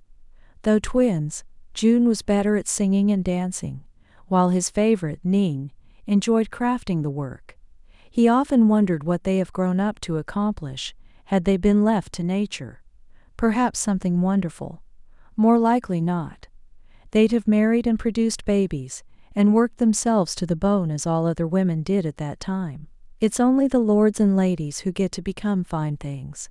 The peasants are too busy in the fields. Though the memory of the girls was bittersweet, it always left him with a smile for their enthusiasm, their joy in the simple and everyday. Agreed on a lot of things. You promised not to bother me with the crap you call music, but here we are. I have wonderful taste, actually. She leaned back to study her coloring page. You're not gloom and dooming about Indonesia again, are you? He stifled a smile. She knew he was lost in the past, but her guess was far too recent. No, much longer ago than that. Why, does it still bother you? Bother? No, but I will say it's made me appreciate things more. I suppose infinite life holds no meaning because of its never-ending nature. When you have forever, there's no rush. All of the death reminded me that there is no such thing as forever.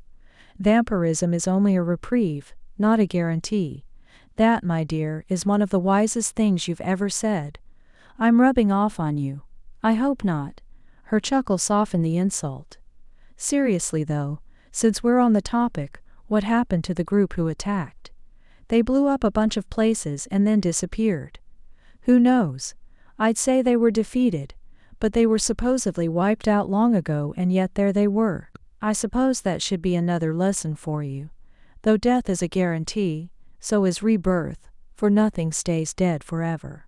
Is just not reborn the same? She teased.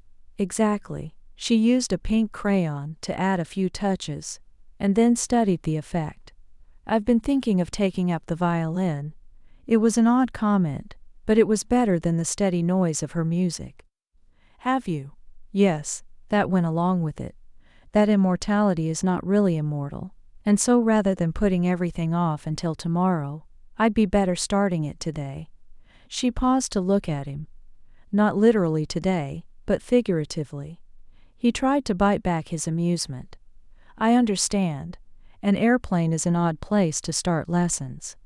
And so is a party. I thought afterwards. That is, if it won't interfere with your plum blossoms. Not at all. You can stay in the hotel and practice, and I'll look at them in peace. They fell silent as she added a touch of blue to her work, then scrutinized it only to add some more. It's a shame Juan left. Möngkedai offered her a sympathetic look she didn't see. Forever is a long time, dear. Often people find they're not as compatible with someone as they thought they were. I know, but he was lovely. She gave a heavy, heartfelt sigh. And I know you advised against turning him. I just thought. You thought you were in love. Maybe you were. Maybe at one point you both really truly loved one another. The trouble with forever is that even true love is rarely as immortal as we are. More often than not, it wanes after a few hundred years. The ideas of a forever sentiment are a holdover from the mortal world, where forever is at most 80 years. Even you and Juan lasted that long, so You're saying I should be satisfied because we made it as long as a human relationship." He shrugged. "Yes, had you both been mortal, friends and family would stand around your graves chattering about your beautiful love that lasted until the end." "What was the longest relationship you ever had?" The question opened a veritable Pandora's box of memories. The Landfin had lasted 220 years. She was not the longest. Aegiarn, she was my wife when I was turned, and my master gave her the gift as well. A matching set he used to call us. That wasn't done often. The old way was to choose an apprentice for their skills and beauty, turn them, and then take them with you. "Why is that?" Yen asked. "Why didn't anyone stay where they were?" "It's too dangerous. Imagine if he had turned me but not my wife. What would happen when she found out? She'd want to be turned too?" He chuckled. "That's a very modern sentiment. At that time the world feared monsters. A normal woman, on discovering her husband was a fanged, blood-drinking beast, would scream and run away. She'd alert the village elder or her strongest neighbor or whatever the equivalent was. The townsfolk or the guards or some citizenry force would descend on the house with torches and a host of pointy weapons, and thus would end our vampire. The more Christianity spread, the worse it got. You know, I never thought about Christianity persecuting vampires. Not vampires in particular, but demons. Everything was a demon or a witch, which is the consort of a demon. The Pope wielded monsters like a weapon to keep the peasants under control. It's a shame, really. The teachings themselves were good, but the religion spoiled it.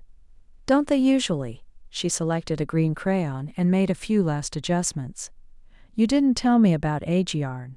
How long were you with her? 500 years? Yen looked up impatiently, as if waiting for more. "When none came she pushed. What happened?" "I guess we tired of one another.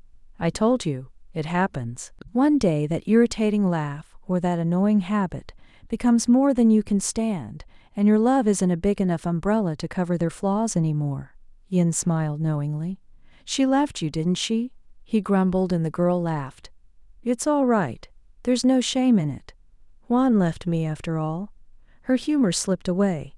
"We're both abandoned losers. I guess we deserve one another's company." He pulled to his feet and moved to put an arm around her shoulders. "You're not a loser, my dear. I told you. I know. I just miss him. It's funny. I think, what if he hadn't left? What if he'd been in Indonesia with us? If he'd been killed at the Persatuan? Then it would be all right for me to mourn. But since he didn't, since he left willingly, and we parted on so-called good terms, I should smile and be brave. It's not fair. I know it sounds awful, but it's worse with him being alive. I wish he was dead. Then I wouldn't have to wonder what he was doing." Möngkedai patted her back consolingly. "If you want to mourn, then mourn. I never told you to be happy about it." "Not you, the others. Kichi and Yonggi." He gave a knowing sigh. His other immortal daughter and her mate, who had stayed behind at the den in Thailand. "Kichi tells me to grow up and stop it. But that's easy to say when her boyfriend is still there, attached to her hip. Just ignore them. Like you do. You're gone fishing all the time, or doing whatever it is you do, and I'm stuck there with them all night." She dabbed at her eyes. That was the real reason he'd chosen Yen over Kichi as his +1. Both were his daughters in blood, representations of the long-gone Ning and June. But Kichi was wrapped up in her domestic life at the moment. Though he wasn't a mind reader, he heard and saw things they didn't realize, and he could feel the climate of the household. Since her lover had left, Yen had been alone. He'd hoped she'd move on by herself, but when she didn't, he packed up 5 months ago and dragged her on a trip that wound through Asia, into the ill-fated Indonesia, and eventually to Tokyo, where they'd spent a week shopping before heading to the party in Canada. After this, he planned to go home, but now he might not. "Well, you haven't seen them for nearly half a year. Surely that's enough of a vacation." "Maybe. You know, when we go home you can always go with me instead of staying at the den with them. You used to like fishing now and then. Her shoulders sagged. "I knew you'd say that. But I don't want to. I don't really want to do anything." He tried not to smile. "A moment ago you wanted to learn the violin. I do. I just, at the same time. You miss Juan, and though you want to do things, they aren't the same without him. I understand. It's only been a year, child. Give it time." He patted her shoulder and kissed the top of her head in fatherly affection. "Maybe you'll meet someone interesting at the party." As he moved back to his seat, she gave him a brittle smile. "Or maybe you will. It's been a long time since you had a girlfriend." He scoffed and picked up the abandoned magazine. "The last thing I need is a woman. I have you children to look after." "You call us that, but you look younger, that Yonggi. I was 17 when you turned me, and Kichi was 19. You couldn't have been more than 24 when your master made you." "I was 25, thank you, and that was almost 2,000 years ago. Comparatively, you're infants." The pilot's voice interrupted, asking them to ready for landing. Yin packed up her things and dutifully moved to a seat with a belt. Möngkedai put the magazine away and snapped his in place. What an irony it would be to survive 2,000 years of war and women only to die in a plane crash. "It's not the crash that's going to kill me, but these kids and their drama. Immortal drama, no less." In truth, that was the root of the problem. To live forever, one had to have something to live for. Just as June had commented about needing to feel a sense of urgency, one needed that, needed the reminder of every second ticking by to make them feel alive. The girls' trouble was that they looked to others to give it to them. Yin's Juan and Kichi's Yonggi. They hoped their mates would keep them fulfilled and give them that sense of earnestness they so needed. But he learned long ago not to center your life on another person. Though there was nothing wrong with love or with affection, your reason for being needed to be wrapped up in something else, something you could control. Otherwise you were likely to find yourself cut adrift with no purpose. Just as poor Yin had done. As the plane descended, the thoughts of Yin and Kichi's problems disappeared under the certainty of a cigarette. Those were his special thing, his way of counting out the minutes, his sense of urgency. As long as he had those, he could handle anything, even an eternity of Yin's music. Rangvald, April 19th. Rangvald stepped out of the small jet and onto a temporary landing strip. The sky above shone with thousands of stars and a chilly wind blew, heralding weather to come. He shaded his eyes against airstrip's bright lights to view the sprawling mansion beyond. The back of the building was no less elegant than he remembered. 4 stories topped with a gabled roof and decorative cresting fashioned after a wrought iron fence. From his angle he could see 2 patios, one filled with chairs and tables, and another with scattered benches, and an empty fountain. "I've forgotten how large it was." He turned to his mate Peta and smiled. Slight and pale, her blonde hair was pulled up on her head, and her large blue eyes sat like luminous pools of summer sky. Her slight body was wrapped in a dress that served to accentuate her missing figure. He knew better than to tell her that. "Andrei's houses are all ridiculous." Rangvald agreed and slipped an arm around her waist. "Do you remember the one in France?" "It was beautiful, though," she said wistfully. "All that gold and carved wood, like living in a church. Only you would want to live at a place of worship. Come, Aston men. After 2 days of travel, I'm ready for civilization." She pressed herself against him and whispered, "I'd have rather we stayed away from civilization." He chortled at her lascivious meaning and kissed her forehead. Too delicate to be real, he sometimes wondered how he'd been lucky enough to find her. Servants met them at the edge of the airstrip, and he motioned to the plane where their trunks waited. They bobbed and nodded correctly before rushing off to do their work. Near the patio, another servant met them and guided them around to the front of the house. A massive columned porch was tucked in double doors. Inside was a grand marbled entryway. Statues and flowers lent the place an elegance that strings of lights destroyed. Andrei always knew how to go just over the top. At least he's not as bad as Claudius. Rangvald smiled at the memory of the single function he'd attended at Claudius's summer home. In the middle of nowhere, Ohio, the location might have been clever had a town not sat less than 10 miles away. The house was grand in a lottery winner trying to fit in sort of way, as if Claudius had fallen into money and used it to fill a single house with everything he thought a rich person should have. Rangvald and Peta had barely made it through the double doors of Andrei's mansion when they were greeted by a man in black. Long dark hair was pulled up in a bun, and an emblem around his neck said he was a representative of one guild or another. Andrei had certainly meant it when he said new guests were invited. The vampire gave a slight bow of his head. "Good evening. My name is Jome. I'm an executioner of the North American Guild.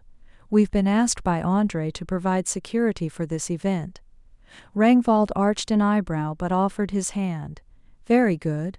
I heard about the attacks by the Children of Shadows this last month or so, though I thought they were limited to Asia." Jome shook his hand, his face expressionless. "They were. Your names?" "Rangvald and Peta." Jome nodded and motioned to another vampire in black, this one with his hair long. His matching necklace said he was also an executioner. His expression was as enthusiastic as a rock's, but he strolled towards them. Rangvald felt the spark of a mind reader and realized this was part of their security. Peta stiffened and looked ready to complain, but he motioned her to relax. Better to get it over with. The second executioner gave them a cool nod and moved back to his place along the wall, just as the servants entered, wanting the trunks. Rangvald ready to follow, but instead of heading for the stairs in his room, they stopped and dropped the luggage. "We'll need the key," Jome said. Peta tightened her hold on Rangvald's arm. "For what?" "As part of the security, we are required to search everyone's belongings." Rangvald bit back a surge of irritation. "What are you searching for?" "Various things," Jome said vaguely. "Roger, Cornelius." A pair of guards in black and silver uniforms appeared, and Jome held his hand out. "The keys to the trunks?" "No." Peta snapped. "If Andrei doesn't trust us, then he shouldn't have invited us." Rangvald sighed and handed the keys over, ignoring his mate's angry look. As the guards moved to the trunks, he apologized. "If we cooperate, it's easier." Peta scoffed. "You're too agreeable. I don't want them going through our private things." "We have nothing to hide, Pet. Look, they're nearly done." He stepped closer to Jome. "Can we see our room now?" "Of course." The executioner motioned to his servant. "Show them the way." Rangvald patted Peta's back soothingly and tugged her after their guide. They made their way up a sweeping staircase and down a corridor. After several turns, the servant stopped before a door and bowed. "Thank you," Rangvald nodded to the vampire, then stepped inside. The room was really a suite with a small living area, a bathroom, and a bedroom, all furnished in expensive antiques. Peta breezed past him to survey the details, and floated back looking satisfied. "It's not as beautiful as the French manor, but it's pretty enough." He caught her up, ignoring her soft mew of surprise. "Not as beautiful as you." Then he drowned her reply in a crushing kiss. 2 hours later they appeared downstairs, bathed, dressed, and refreshed. A servant motioned them towards a blue salon where several vampires were gathered. A vampiress with ash-blonde hair and generous breasts sat on the piano bench, sipping from a glass of blood. She met Rangvald's eyes and offered him a flirty smile. He nodded a polite greeting and turned his attention to her right, where Andrei stood. Like all immortals, he looked exactly as Rangvald remembered. "Greetings, Rangvald, Peta. So glad you could come." "Thank you for inviting us," Rangvald replied politely. "Allow me to make introductions." Andrei pointed from one to the other. When he got to the blonde, whom he called Trevilla, she gave a flirty wave. "The niceties finished," he offered them. Blood and a broken conversation resumed. Rangvald poured glasses for himself and Peta. As he returned to her, a brunette joined Trevilla at the piano, and the two turned around on the bench and began a tinkling concert. He watched their fingers dance on the keys. a skill he'd never learned, and barely noticed as Peta downed her blood in a single gulp. The song ended and everyone clapped politely. Before they could begin another, a pale vampiress with red gold hair entered. Her ghostly pallor was accentuated by her dark dress. Nervous eyes touched on one thing, then another, like a pair of fluttering birds.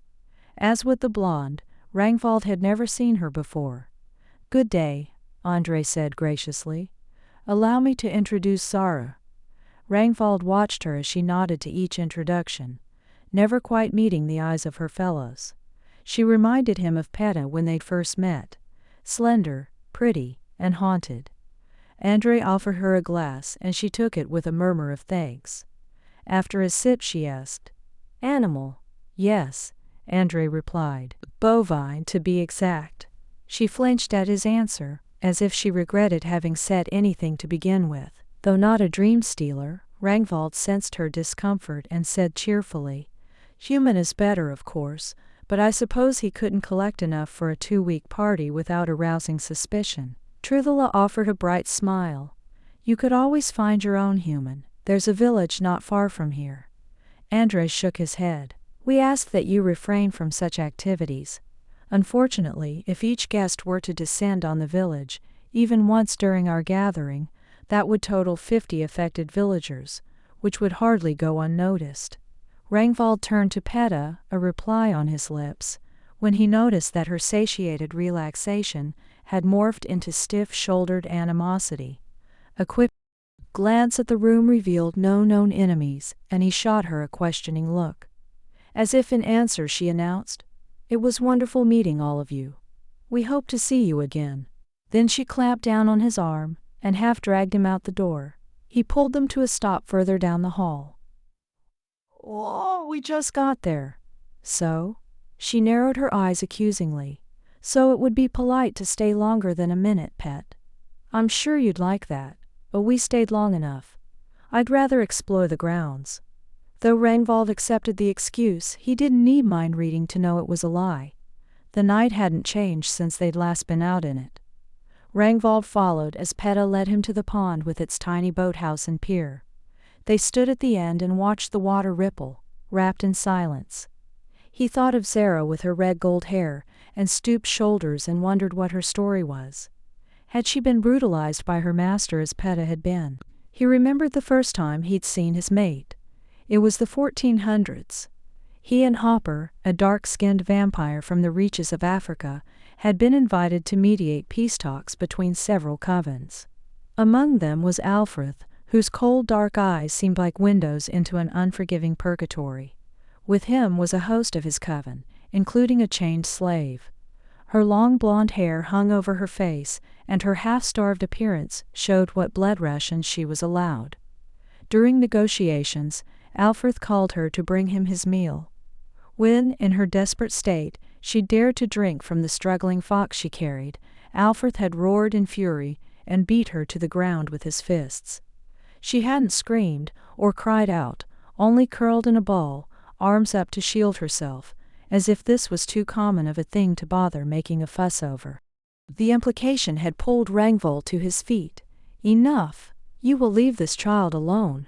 Alfred kicked her in the side, then spun to him.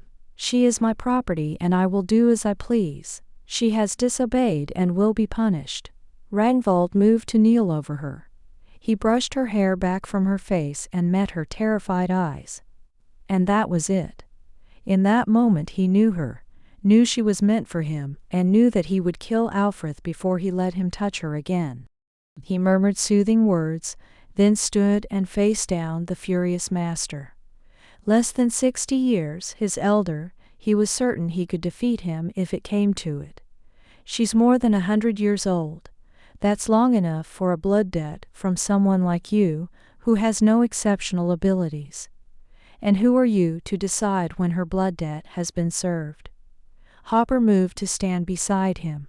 "No one, but the Sodalitas in Bavaria may feel differently. Have you heard of them? A power-hungry group who try to take control. We won't bow to them." "But you will," Hopper said conversationally. Unless someone can defeat the ancients in what they call their true council, we all will in time. It would be safer for you to begin practicing their laws before they punish you the way you punish your subjects." Alfred called to the others to help him, but Hopper's mention of the Sodalitas had stopped any aid. Stories of those who defied the power-hungry ancients had been circulating for at least 200 years, each worse than the last, and though no one liked to admit it, they knew Hopper was right. It was later, after Peta was washed, fed, dressed, and tucked away in Rangvald's private chamber, that he asked his friend, "There is no law concerning the length of a blood debt, is there?" No, but he did not know that. Rangvald didn't remember how the negotiations had played out, only that when he left he took Peta with him. It was weeks before she would speak to him, and months before she'd meet his eyes, however briefly.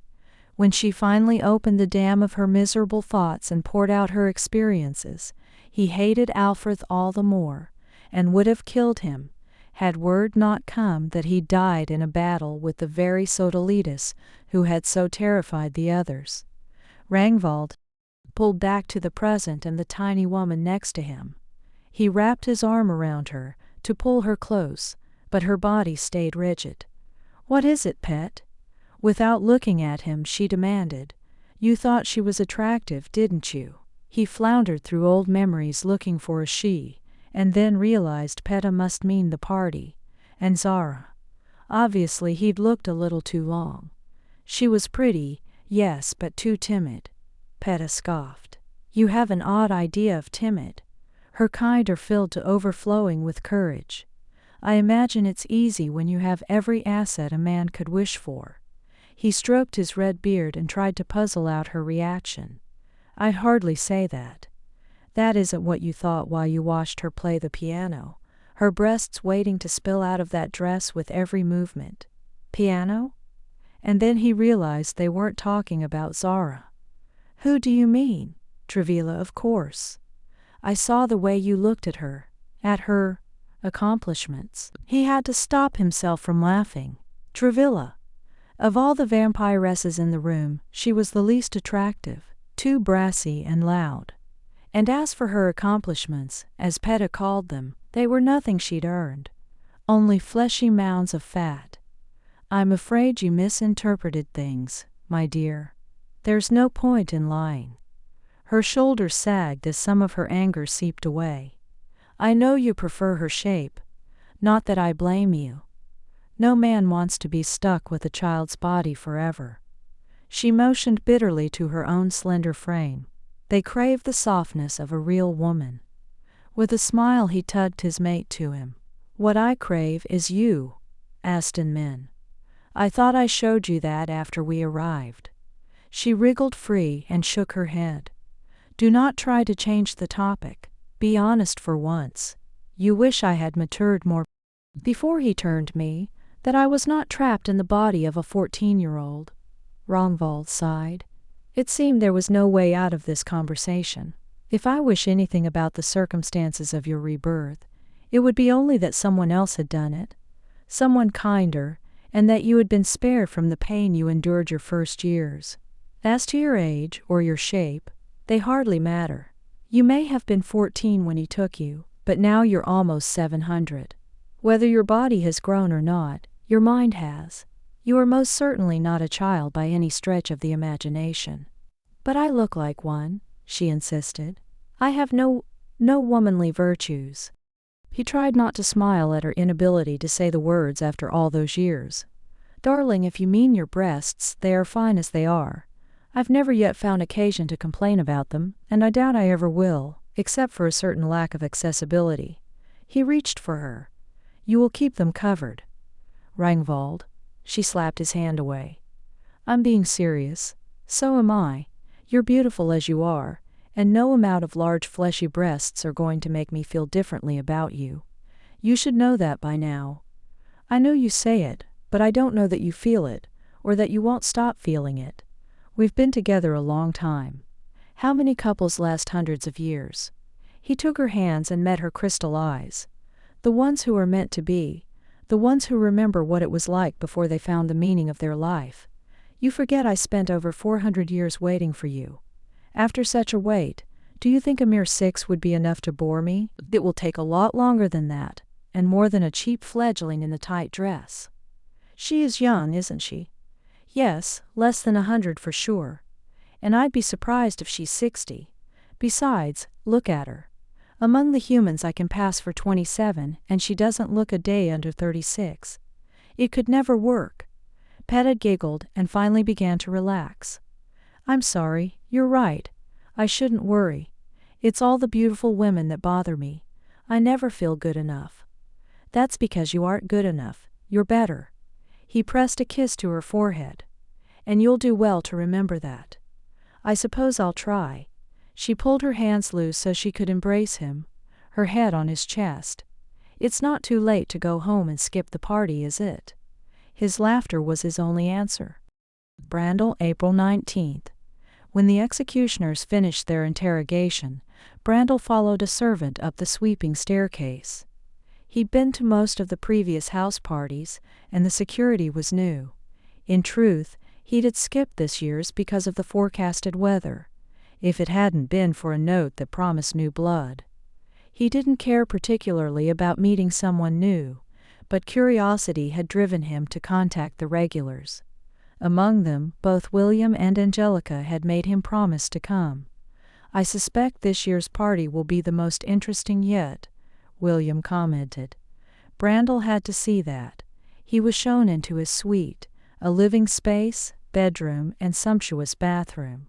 Showers were still a relatively new novelty to him, and he was disappointed to discover they'd left one out in favor of a large claw foot tub, as if he hadn't soaked in enough of those in the last 1600 years. Had it really been so long? It didn't seem like it, but the math checked out. What a terrifying thought! He unpacked his suitcases and hung the clothes in the wardrobe. 2 weeks was barely worth the effort, but it seemed a shame to waste what amenities they offered. His task done, he headed downstairs to find out who'd already arrived. The executioner in the entryway was kind enough to point him down the corridor. He found several vampires assembled in a blue room, including his host. Andrei, he said warmly, as he shook the vampire's hand. How are you? We're fine. You? Good. I think I know everyone here. He paused and eyed a shy vampiress with red gold hair. Except you. He moved to her and stuck out his hand. Brandle. And you are? She drew back, eyes wide. Zara, she murmured. Now that's an unusual name. Before he could get farther, a dark-skinned vampire chuckled. What did you say your name was? He gave the interloper a cheerful smile. It was Basil, one of the regulars. Brandle, B-R-A-N-D-L-E. Basil chortled and patted Zara's shoulder, ignoring her alarm. Don't let him fool you, dear. He's been Aquilin for at least 1,000 years. Yes, but I'm tired of that name. That's as may be, but it seems a little late to try on a new one. It's never too late, he replied. For what? A female voice asked, and Brandle turned to see Angelica, her hair piled on her head and her green eyes glinting with amusement. Nice to see you made it, he said. This is Zara. Yes, I know. Andrei just told me who everyone was, including you. Brandle? Wherever did you come up with that? Zara made a soft noise and tried to withdraw, but Brandle followed her. I read it in a book. Sad to say, he wasn't the romantic hero, but he was a rather intriguing side character who, interestingly enough, turned out to be the villain in the end. I didn't see that coming. Anyway, I liked the name and thought this seemed the perfect time to try it out. Angelica stayed where she was, and raised her voice so he could hear her on his retreat. You should have warned me when you called. I hadn't thought of it then, he replied. Now, Zara, you must excuse the interruption. That is Angelica, an acquaintance I've had for many years. She's quite harmless, really, despite her ferocious appearance. As I was saying, yours is a lovely name. Wherever did you find it? My master gave it to me, she murmured. He made a good choice then. It is a he, isn't it? Zara cringed.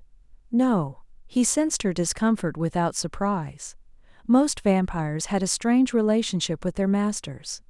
They were bound to them by blood, but often hated them at the same time.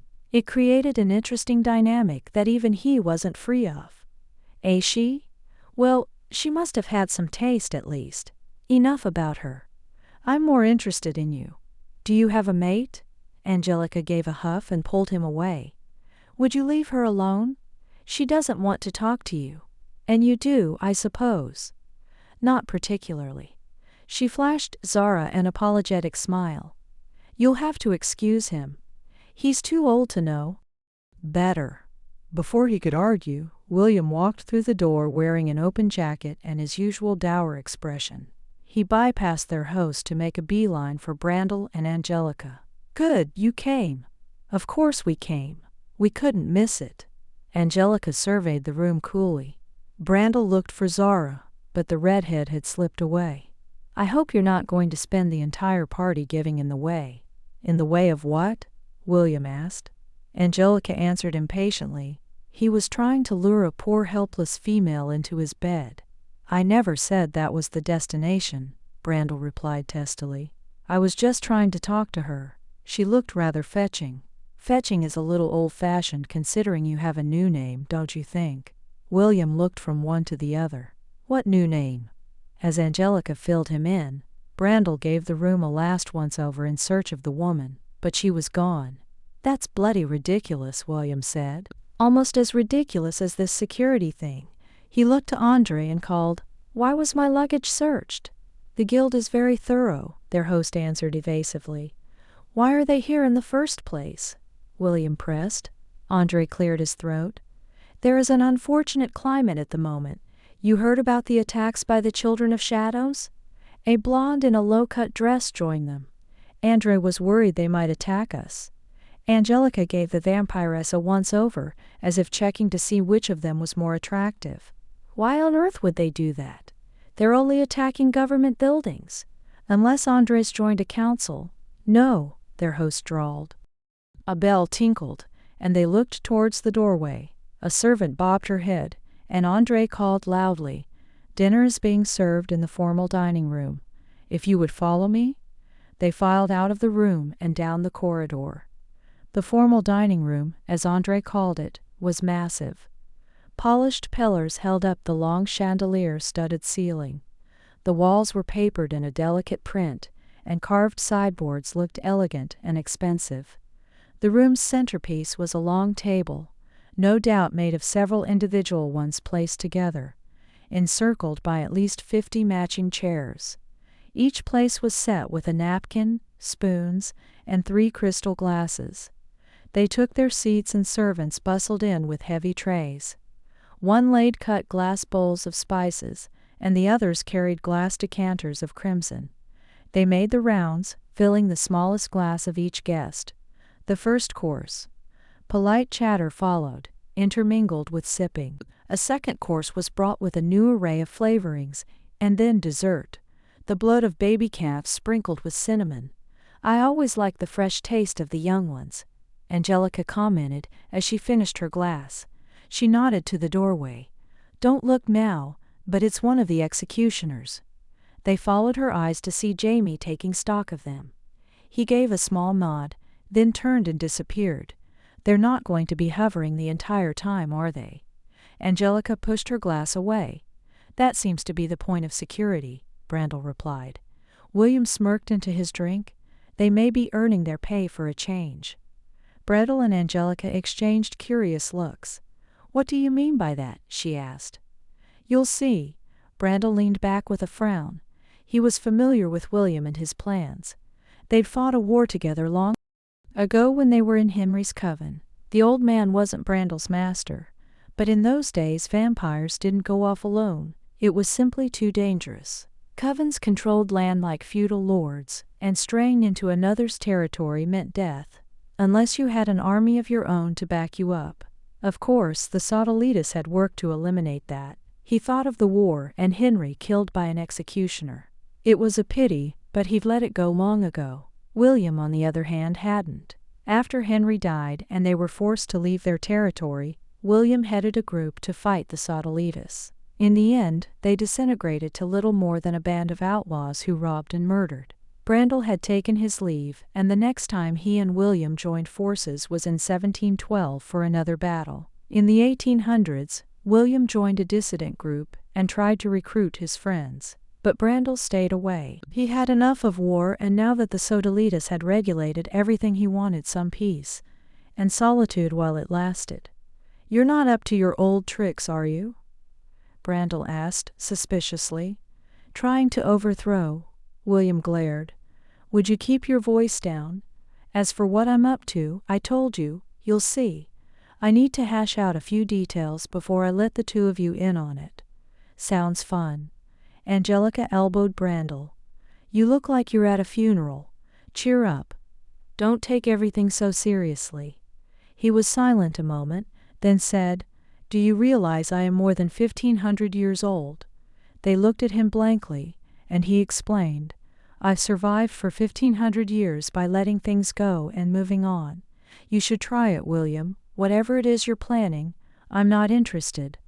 I'm retired." Angelica laughed. "How boring. Well, count me in.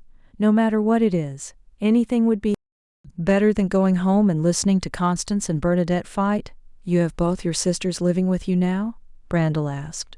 "Yes. Constance had another young nephew leave her last year, and I've had Bernadette since her lover committed suicide. Not that I blame him.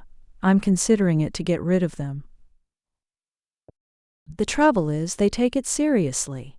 There's a law for everything. Who you can turn, what you can do, where you can hunt."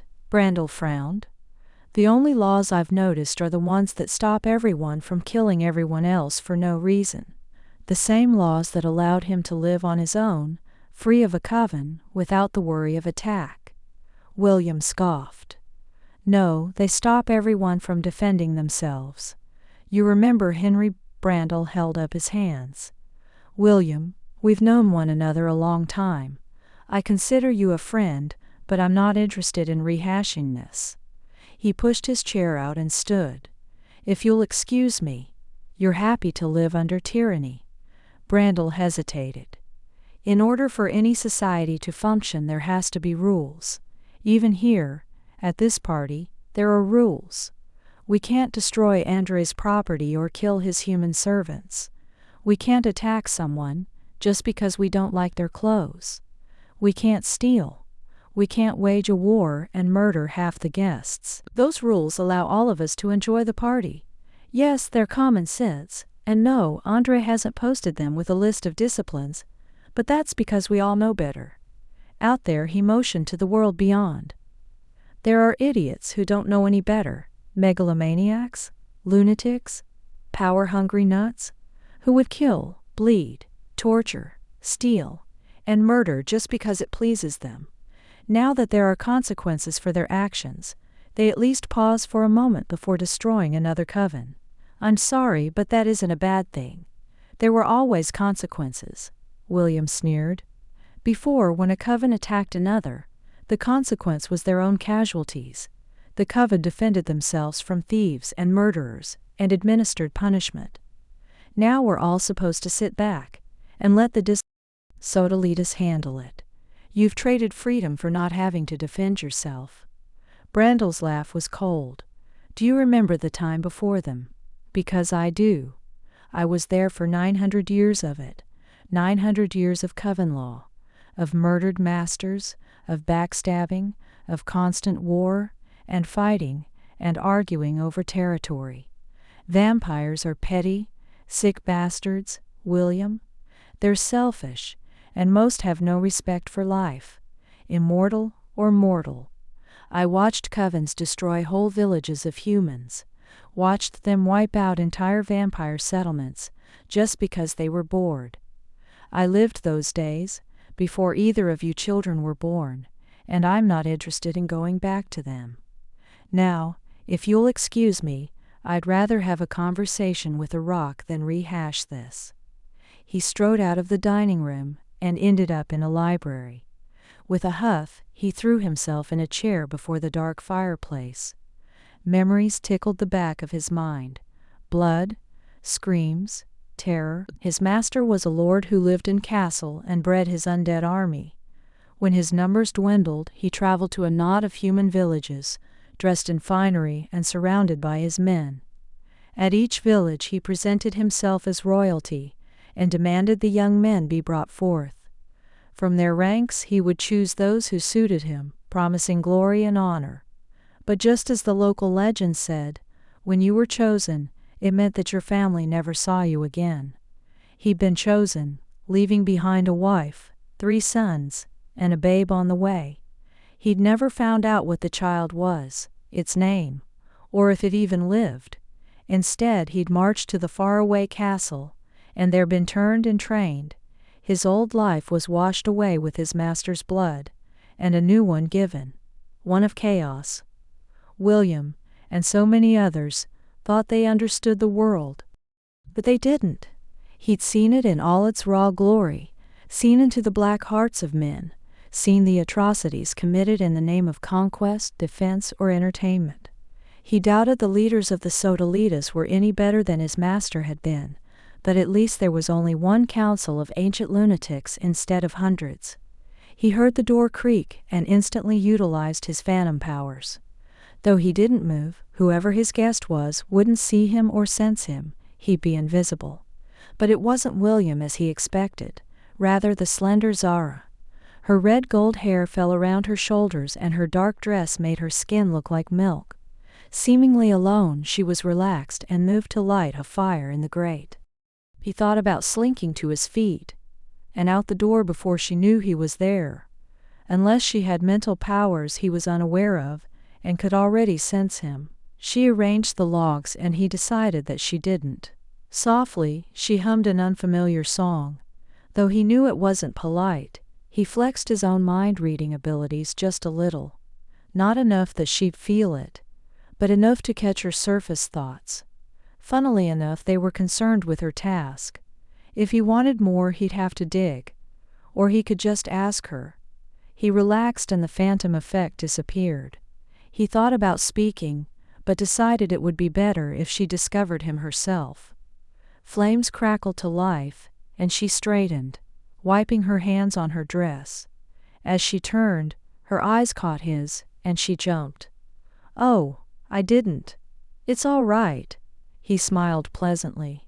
"No, I'll go and leave you alone." "If I wanted to be alone, I'd have left before you saw me," he said. "I think it's you who wants to be alone. Am I right?" She hesitated and he asked, "How do you know Andrei?" "I don't. I know Lykke." The name was familiar, but he couldn't immediately place her. "She's your master?" "No, Jome is. Was. Lykke bought me from her and set me free." Selling fledglings was rare anymore, or so he thought. "I didn't know that was still done." "I don't think it is." Jome seemed surprised by the suggestion. Jome was a wholly unfamiliar name, but he could see the echo of her in Zara's eyes. "And it wasn't pretty. I can only assume you had a long blood debt." "Very long." Zara clasped her hands before her. "I was Jome's human slave, until she decided I was old enough to be turned. And then I was an immortal slave." He stood and made a show of stretching. "How long have you been immortal for?" 300 years. It was a long time to be a slave, though not as long as his own servitude had been.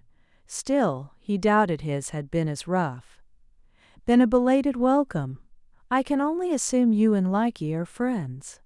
"No. I was friends with Heshika, a member of Jome's coven.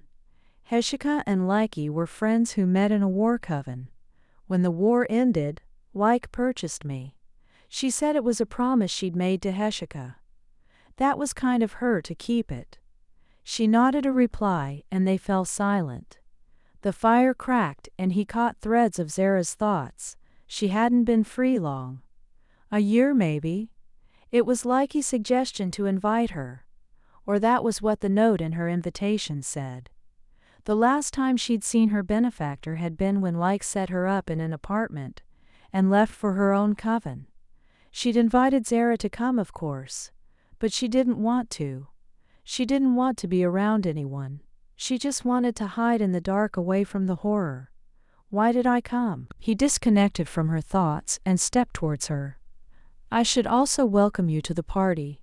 It's refreshing to see someone new, though I understand your thirst for solitude. Religions speak of a hell after death, but the real hell is here, in the dark hearts and bloody deeds of men. Sometimes one must hide away or risk losing what little is left of their soul. She caught her breath and nodded emphatically. Yes, that's it exactly. He smiled. Enough of these black topics. Had you had a tour of the grounds? I'd be happy to escort you. She hung back a moment like an indecisive butterfly, and finally consented.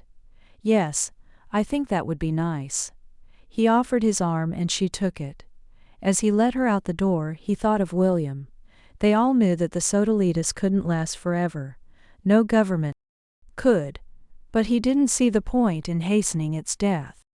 Zara's story was terrible, but it could have been worse, like many he'd witnessed in his youth. If William was smart, he'd shelter in the peace while it lasted instead of running towards war. But then, by its very nature, peace bred rebellion, because in peacetime and prosperity, people had nothing to worry about. Boredom was one of the greatest incitements for violence. Truth be told, he was just as bored as everyone else. But unlike William, he'd have to have a real cause to fight. Blood for the sake of blood never served any purpose, not even if it was entertaining. Eagan, April 19th. Eagan oversaw his luggage being deposited in his room. Hands on his hips, Her gave the servants directions, then bid them out when they'd finished. A quick check in the mirror showed he still looked the same. Long blonde hair that fell in curls, and a heavy beard, as if he thought he might transform after all these years. He changed his clothes and headed downstairs. A servant told him dinner was over, but he could catch a snack in the kitchen. On his way there, he ran into a dark-skinned vampire with short hair and a beard tinged in gray. It was Basil. "Greetings, old friend, and how have you kept?" Basil returned his smile. "Good, good, and yourself?" "As well as can be expected. 2 days it took to get here." The memory of the long, boring flight was etched crystal clear in his mind. "You need a faster jet." "I slept while my pilots flew. It's the best way to do it." "I can see that.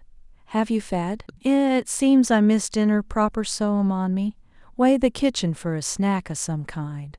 "Actually, I have fed, but I'll come with you anyway." Basil brandished a deck of cards. "I was hoping to tempt someone with a game of rummy." "Aye, rummy. I can play it. Let me feed and then we'll find a table." The kitchen staff looked alarmed at their arrival, but quickly poured Eagan a large glass of crimson. He downed it in a few gulps, thanked them, and then he and Basil headed back the way they'd come, chatting as they went. "There's just not much tell since I saw you last," Eagan said. "I don't think anything has changed. No new covens or fledglings?" Basil asked. "Not even a new slave?" "Nay, and yourself?" "I've moved.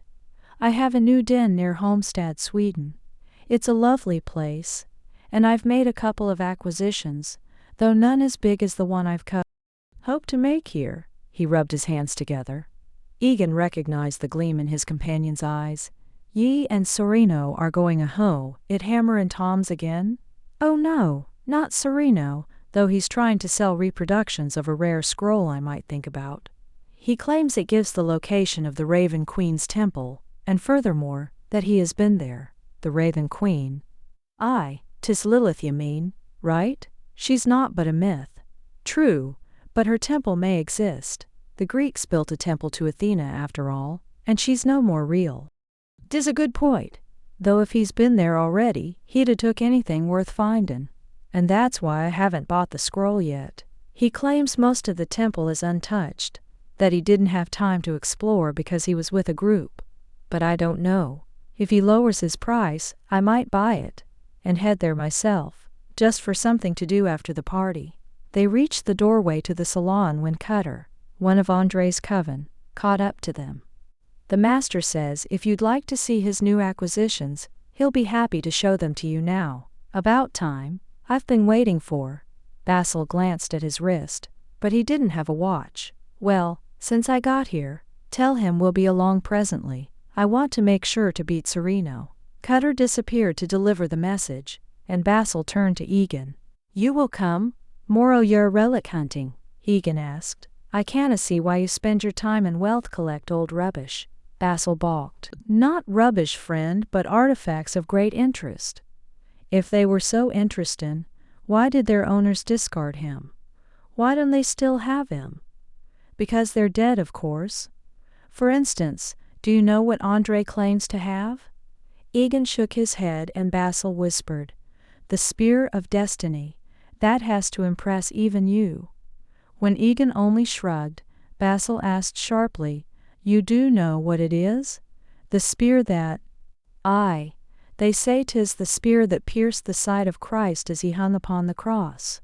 Yes, the holy lance, imbued with powers we cannot imagine. You can't say that doesn't fire your imagination even a little. Aye, I can. Even if Andrei's claims be true, then it be nothing but a hunk o' metal stained in blood, and I have plenty o' my own already. Basil looked annoyed. Then do as you please, but I'm going to look at it. He stomped away. Eagan was tempted to let him go and find a new rummy opponent. As though set by God to fill that void, Grayson appeared. Next to him was a young fledgling, and trailing behind them was Grayson's mate Urian. Greetings, Eagan called cheerfully. Good to see you, Grayson. Urian. I see you have a new servant? The young vampire, more boy than man, looked instantly furious. I'm not a slave, I'm Grayson's new lover. New lover? Eagan scratched his beard. Seems hard to believe, laddie, when his old one is right behind you. The boy snapped. That's because he won't go away. Enough. Grayson quickly silenced him. You'll have to excuse Taylor. He's young, and ill-mannered it seems. Donna know to show respect to his elders. No, Urian agreed acidly. He doesn't. So if you don't mind me asking, who is he really? The other two looked away and Taylor sulked. Really, Gray? You're not going to claim me? His name is Grayson, not Gray, you idiot. Urian seethed, and that was enough for Eagan. Well, it was nice to see you, but it seems my rummy partner has left without me. You will excuse me? They nodded and he hurried away. That was more of a circus than he wanted to get caught up in. He couldn't figure out if the boy was really Grayson's new toy, or if there was something else going on. It just seemed odd to take a new lover and keep the old one at the same time. As he neared a turn in the corridor, he heard a male voice drawing closer. Doesn't need to be so closed-minded. He could listen. A female answered. It's Brandle now, remember? And you always do this. We don't need him. He isn't a god. I didn't say he was, but he'd be handy to have. I just need to talk to him. I can usually get him to see things my way if I have enough time. You mean manipulate him? Nice. Now you sound like a woman. The pair came around the corner. The male was William, a dark-haired vampire who hadn't lost his rebellious streak. The pretty vampiress on his arm was Angelica, and if Eagan remembered right, they'd been a couple for quite some time. Good to see, he said, as he came to a stop and tried to figure out who Brandle was. It wasn't a name he'd heard before, but he couldn't ask, or they'd know he was eavesdropping. Hello, Angelica purred. Nice trip? Aye, passable.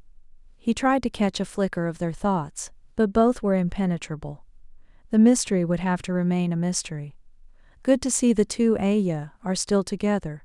I just passed Grayson and Urian and seems they have some kind of complicated situation. Together? Angelica echoed. Oh, good Lord, no. She stepped away from her companion. No, we're not. Just no, William glared. You needn't be so horrified by the suggestion. A simple no would have been enough. Excuse me if I want to make sure there's no mistake, she snapped. Seriously, if he was the last vampire on Earth, he gets it, William snapped. I had no idea my company was so terrible. Not your company in general, just the idea of being romantically intimate with you. Eagan cleared his throat. My apologies, lassie. If you'll excuse me, I'm looking for Basil. Nice to have seen you. He hurried on, leaving their argument behind. If they didn't want people to think they were together, then they shouldn't look like they were, pure and simple. It was a mistake anyone could make. He made a wrong turn and ended up in a side entryway. He started to turn back when the door opened. A blonde vampire and a vampiress with golden red hair stepped through. It seems ridiculous, she was saying. Even with a coven of 20, why would they need so much land? Her partner stopped from answering her to greet the newcomer. Eagan. Hello, this is Zara. Zara, Eagan. Aquilin. How are you, lad? Though from the look of things you're doing well. He gave him a wink and inclined his head towards the girl. She one of yours?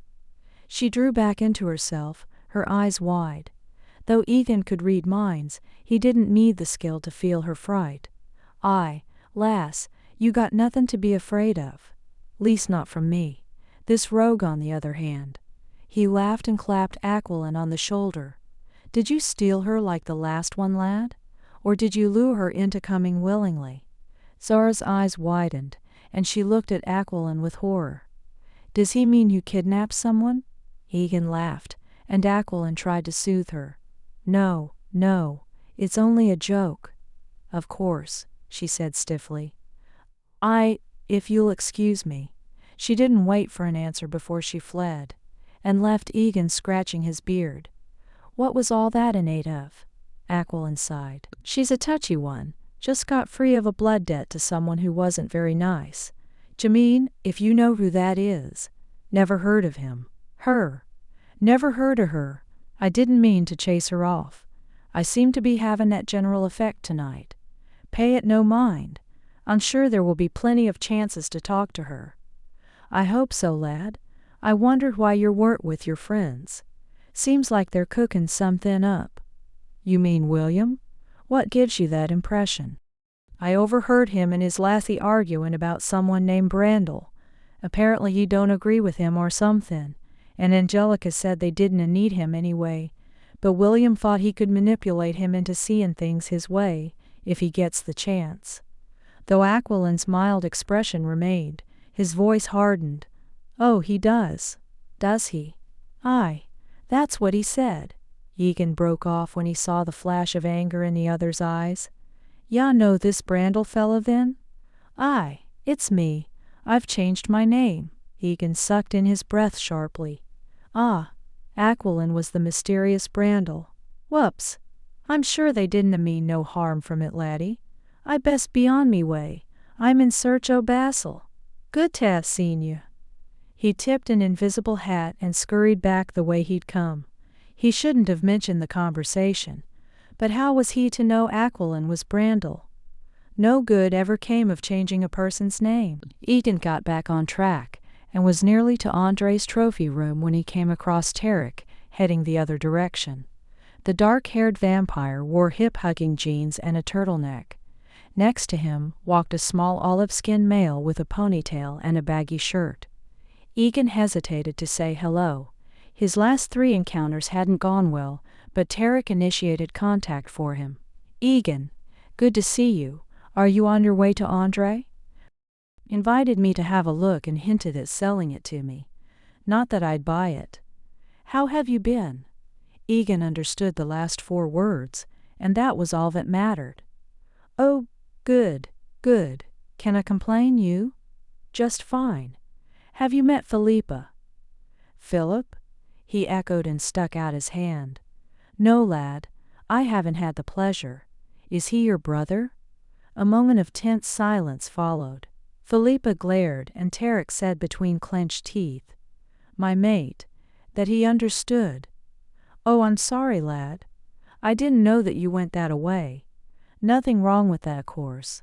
Grayson and his bunch do the same thing, though I think they expanded the fold, if you know what I mean. Philippa's glare turned withering. I'm a woman. Eagan scratched his beard. If that was a woman, it was an ugly one. Of course you are. lass, and a lovely one at that. If you'll excuse me, I need to catch Basil. Nice to have met you." As he scurried away from his latest failure, he made up his mind to quit socializing. The place was like a circus, and they were all oversensitive. How was I supposed to know she was a woman when she looks like that? Maybe if she wore a dress I would have known. The door to Andrei's trophy room was open, and he strolled through. The vampires stood at a glass case. Their host laid a long cloth-covered box on top, then looked up to Eagan. "We've given up on you." I was comin', just ran into a few acquaintances on me way." "Half of the household, if I'm any good at guessing," Basil said cheerfully. "All right, Andrei, we're ready." Andrei pulled the cloth away with a flourish and announced, "The Spear of Destiny." Eagan leaned close and studied the item. Rather than a spear, it was only the head. The thick diamond-shaped spike was more than a foot long, and came down to a neckpiece made in a honeycomb design. Thick, scaly tarnish colored it in shades of green and white, and obscured any details. He might not be a relic hunter, but he was a warrior, and that looked more like a long dagger than the head of a spear. "You're sure this is a spearhead, are ya?" Basil chuckled. "My friend is right, Andrei. I hope you didn't pay much for this." Andrei frowned and dropped the cloth on it again. "I see." A knowing twinkle shone in Basil's eyes. "I can't think of anyone who'd be interested in that, no matter how cheaply you sell it for. It doesn't stop you from trying, though. I won't say anything to discourage anyone." He tapped the side of his nose, then turned to Eagan. "About that rummy game." Eagan stopped from pointing out the trouble he'd taken to get there just for that. "O' course, I'm ready if you are." "I assume you're not interested either," Andrei asked. "In what?" "Buyin' that bit o' metal." "Not a chance, me friend. I don't go for those things." "You're especially not interested in that," Basil assured him. "Thank you for showing it to me, Andrei. I admit, it's something I've never seen before." They said polite goodbyes, and Eagan followed his friend towards the salon again. On the way they passed Tarek and Philippa, then Brandle and William, and finally found the odd Grayson threesome in the blue salon.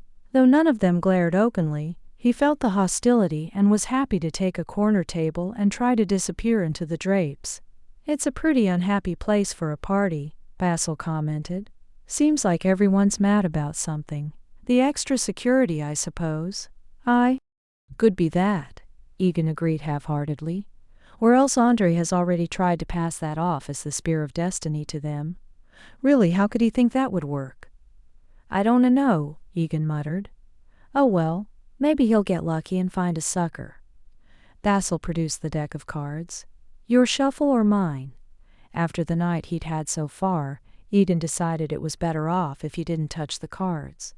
"You go ahead." It was better to risk Basil cheating than to spend 20 minutes picking them up after he dropped them. "I hope this donna set the tone for the whole party."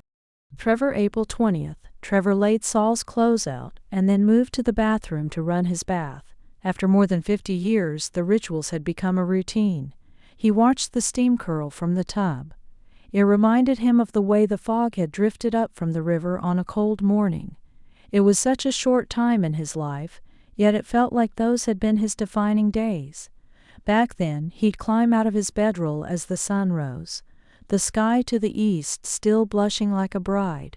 He'd make a pot of coffee, eat whatever he had on hand, then ready to start a day of panning, just him and Mother Nature, the gurgling water and the occasional shine of gold. When the bathtub was full, he returned to Saul's room and woke him. The vampire groaned and rolled over. "Master, your water is getting cold." "Then warm it up for me," Saul murmured. Despite the order, Trevor knew he'd be out of bed in a moment. As soon as he was in the tub, he'd be wide awake and spouting orders. In the interim, Trevor hurried to Callis's room and knocked. "Mistress, it's morning." Her reply was a moan that he took for admittance. Inside, she lay under a heap of blankets, her hair spread out on a fluffy pillow. "Mistress," he repeated, "it's morning." "Fine, fine, run the bath." Trevor ducked into her private bathroom and turned the water on. Callus liked it cooler than her husband, but no less full. Trevor split his attention between it and listening for the sound of Saul's voice. The cool, cold water took him back to memories of his past. He'd lived there in the mountains for only a year, riding home to his mother and his girl when he had news to share. Things had been great, until the pale man showed up. It was late and a thunderstorm rumbled to the east. He'd lain in his bedding, sheltered by a lean-to, and tried to sleep. The air was heavy with the expectation of coming rain. The tension seeped into him, and left him too on edge to really settle. He'd felt the stranger before he saw him. He couldn't explain it, but the hair on the back of his neck stood to attention, and he knew that someone, or something, was approaching. He was damned if he was going to wait for it. He clambered out of bed, grabbed his gun, and shoved his way outside. At first he didn't see anything, but then, among the rocks, there was the flash of a pale face.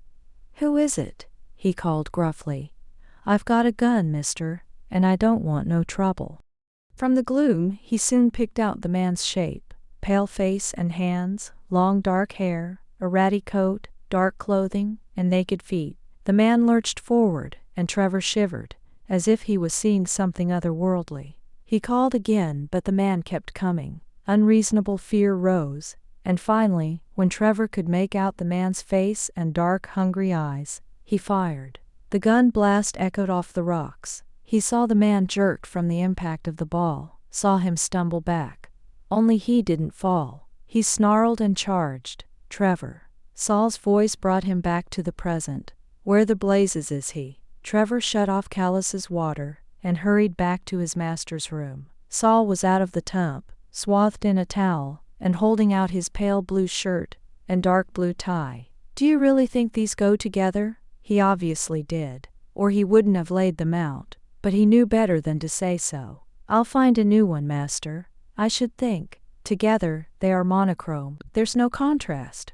Saul tossed the tie to the floor and busied dressing. Trevor brought 2 more and let the vampire have his pick. It was easier than trying to guess. "I imagine Callus will take forever. I'll never last until breakfast. Fetch me something to tide me over." Trevor nodded and scurried away. He passed several meandering guests, also on their way downstairs. When he reached the dining room, he poured himself a quick glass from the sideboard, downed it, then made Saul one with a pinch of cinnamon. He started back up, watching the blood slosh gently in the glass. There'd been a lot of blood that night. His blood. It was smeared on the monster's face. It stained Trevor's shredded clothes and pooled in the dirt. He lay choking, clawing at his own torn throat. Thunder rumbled loudly, and lightning sizzled across the sky. For a moment, illuminated in the bright flash, he saw the man kneeling over him, licking crimson from his fingers. Like a cat cleaning its paws. The gun lay nearby, and he grabbed it.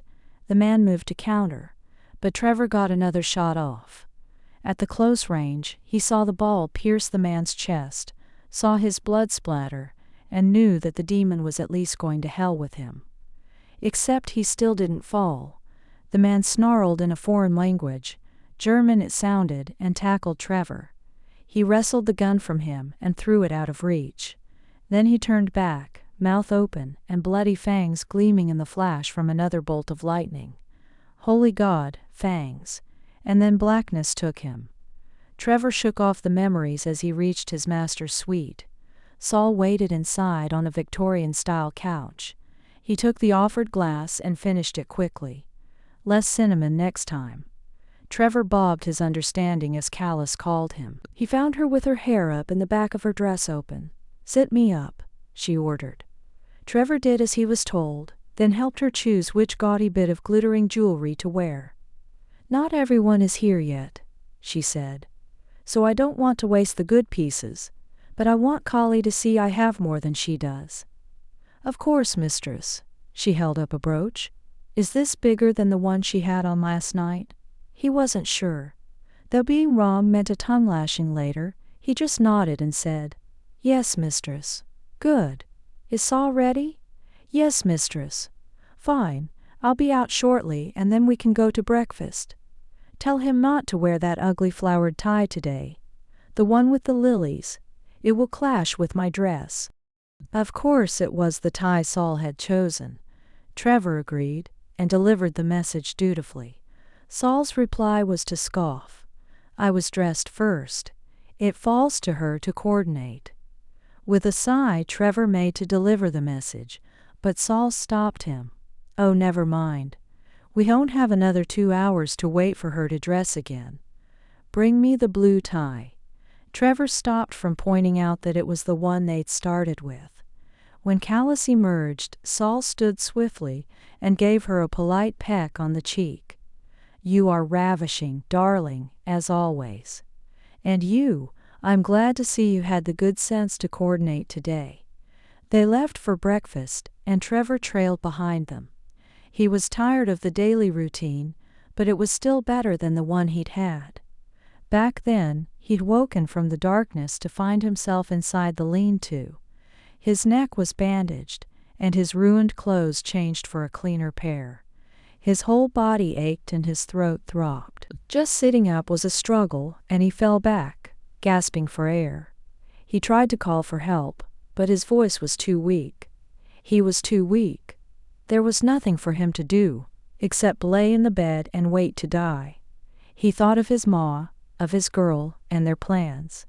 They were going to be married when he got home. That's why he was in California in the first place, to make enough money to get them started in life. They were going to be happy.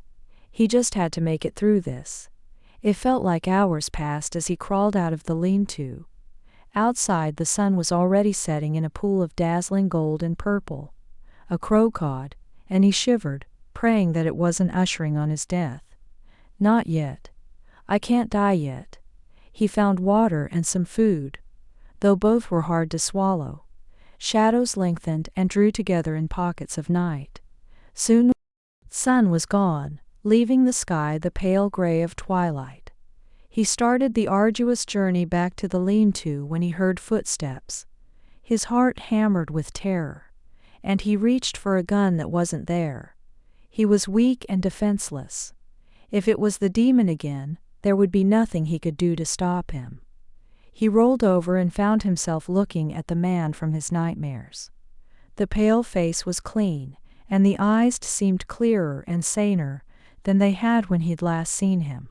Still the hair stood up on Trevor's body, and goosebumps raced up and down his spine. He could feel the man's unnaturalness, as though the very air itself parted rather than touch him. The man stopped and surveyed him. When he spoke, it was heavily accented. "You should not be out of bed, you must rest." Trevor could only stare, and the man gave a huff of impatience. He lifted Trevor by his armpits and dragged him back towards the lean-to.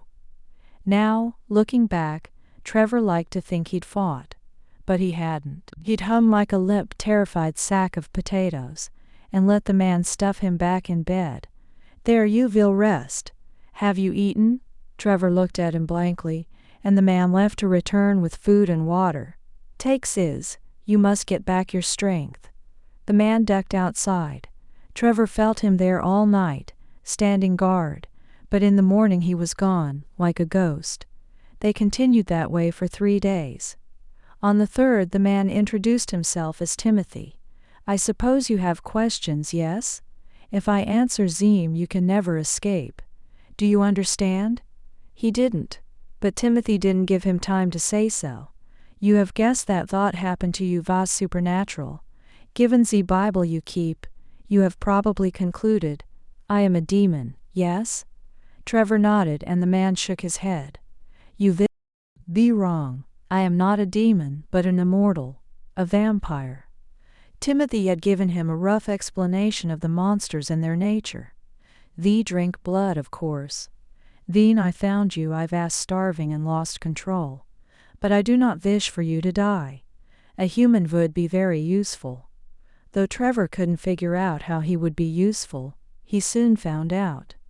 As he regained his strength, Timothy gave him chores to do.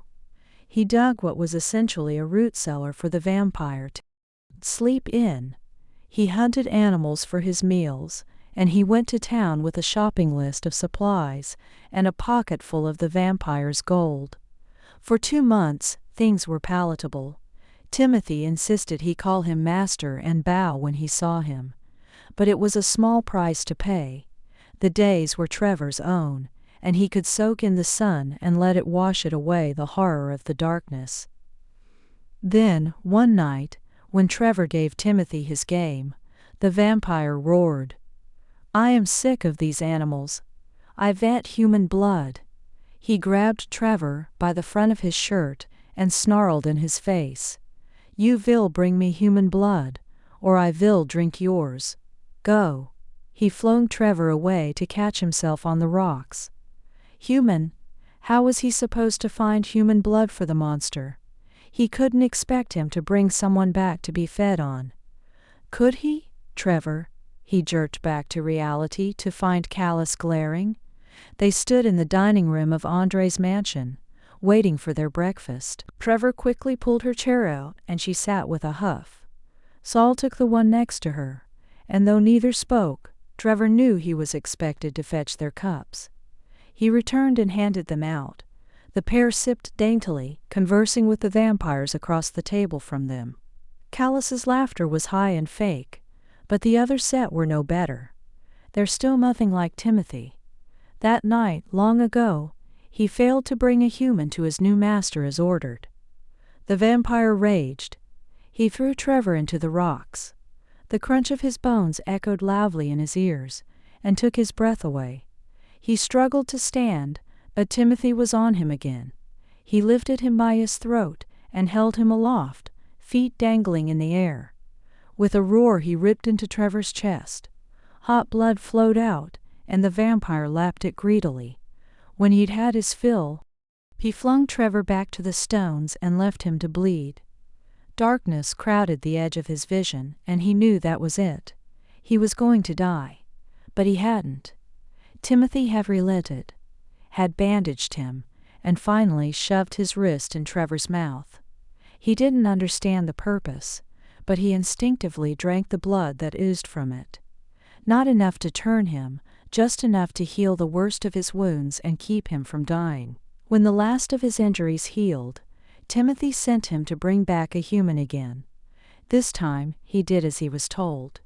A husband and wife team panned not too far from him, and in the cool hours of the day he wandered over for a visit. As he'd hoped, her husband was nowhere to be found. Trevor chatted uncomfortably with her, and tried to think of a plan. The set of her shoulders, and the way she looked over her shoulder again and again said she picked up on his nervousness. He imagined her calling out for her husband, screaming his name, so that he came running, his gun ready. It was a risk Trevor couldn't take, so when she turned her back to tend to the coffee, he knocked her in the head with a piece of firewood. She was heavier than she looked, and he had to drag her back to his camp. There he gagged her, tied her up, and threw her in the lean-to. The sun was setting when her husband came around looking for her.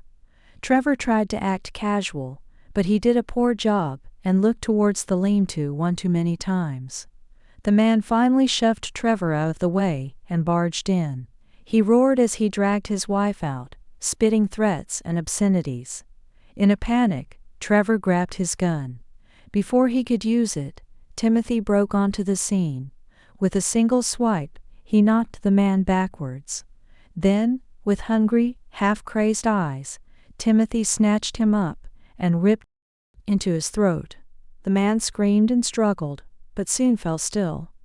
The commotion woke the woman, and she shrieked behind her gag, a sort of muffled, miserable sound that made Trevor sick.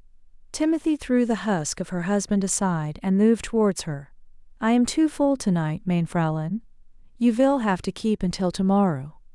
"Trevor, see that she has stored some beer, and deal with that, miss." Trevor apologized as he stuffed her back inside the lean-to, and checked her bonds. He tried to ignore the tears on her cheeks, but they stuck in his mind as he dug a grave for her husband. He dumped the body in and concentrated on the work of burying it again. Anything to keep from realizing he was a murderer. Timothy didn't take the woman the next night, or even the third. He waited for 5 days before he finally drained her dry. By then she was rank and filthy, starving and beyond terrified.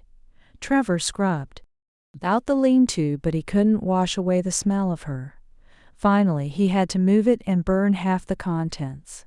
After that, he thought Timothy would be satisfied for a while, but when he brought him game, the vampire flew into another rage and beat him nearly to death. It was only his blood, again administered just when Trevor neared oblivion, that saved him.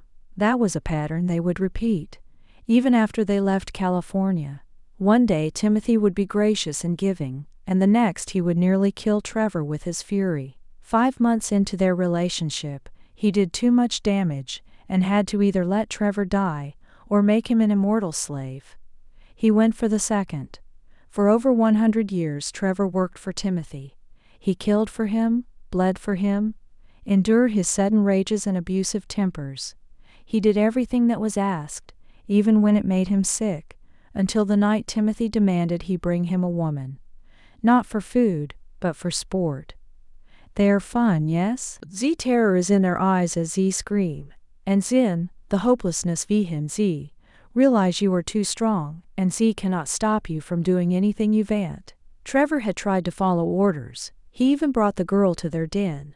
But when Timothy grabbed her, when he tore off her clothes and groped her naked body, leaving fingernail scratches in her delicate skin, it was too much. He charged his master, and knocked him to the ground. They wrestled and finally fell apart. Timothy swore he would kill him. Veen ze, dog bites ze master. He must be put down. But Trevor grabbed the fireplace poker and rammed it through his chest. Timothy knelt, frozen, mouth open, eyes wide. Blood gurgled from his lips, and then he fell forward and lay still. Trevor tried to help the girl, tried to get her dressed, tried to calm her, but she was too hysterical. She lashed out, and in the end he had to snap her neck.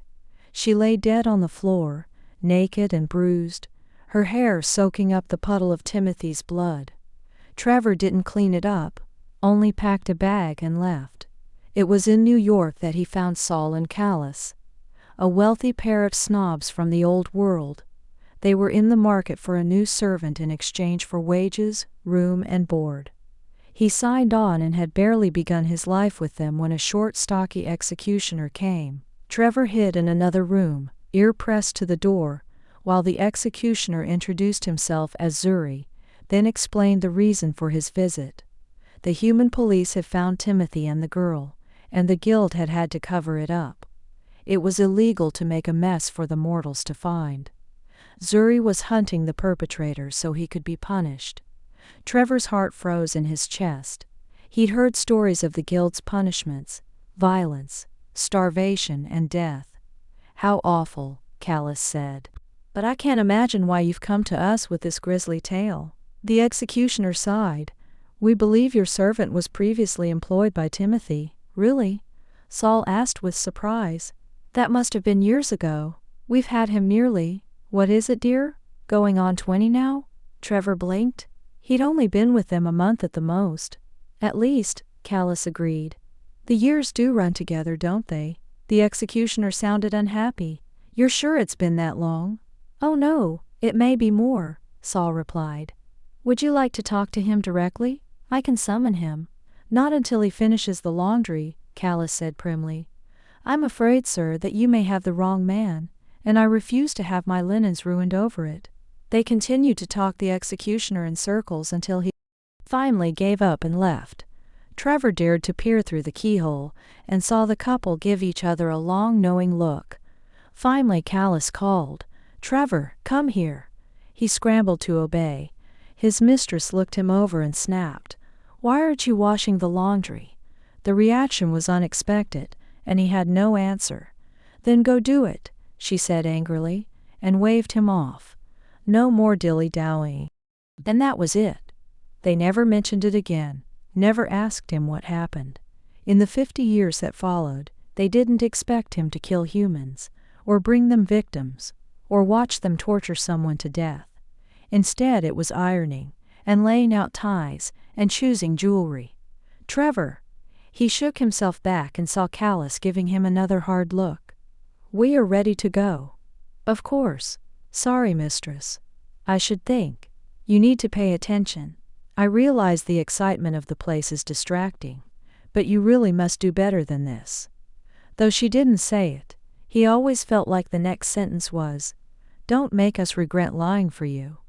I won't, he thought quietly. I promise I won't. Lykke, April 20th. Lykke waited patiently for Edvard. She'd finished her breakfast and made it to the hallway, but he'd stopped to talk to someone. She could always backtrack to pick him up again, but it seemed easier to wait. Lykke. Hello. She looked up from her thoughts to see Tarek, and a short homely woman who wore a shapeless dress.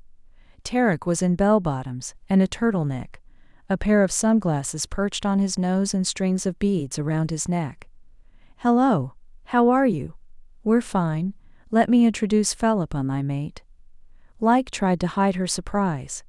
Tarek was a known womanizer, and even more known for being shallow. She'd never seen him with a woman who was less than stunning, and she couldn't imagine him forming something permanent with one who didn't even register. Perhaps it was a sick joke.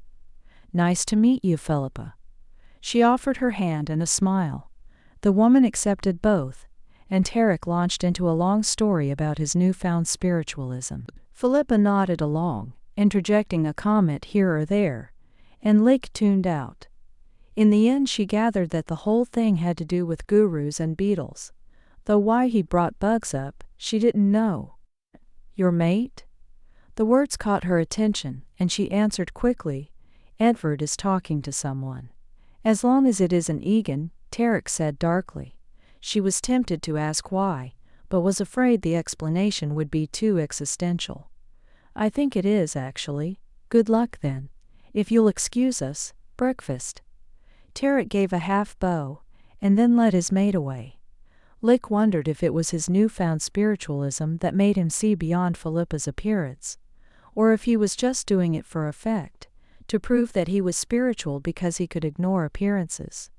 It was an interesting circle that left her pondering. Not that she was shallow herself, or at least not shallower than anyone else.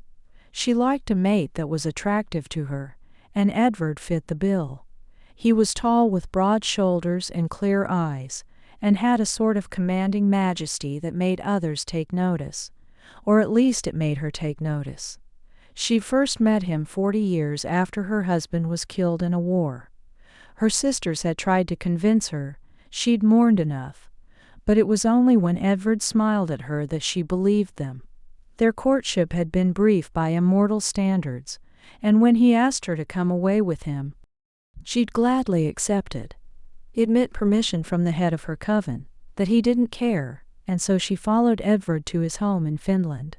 There, in the frozen north, surrounded by tundra and reindeers, they've lived happily for 300 years.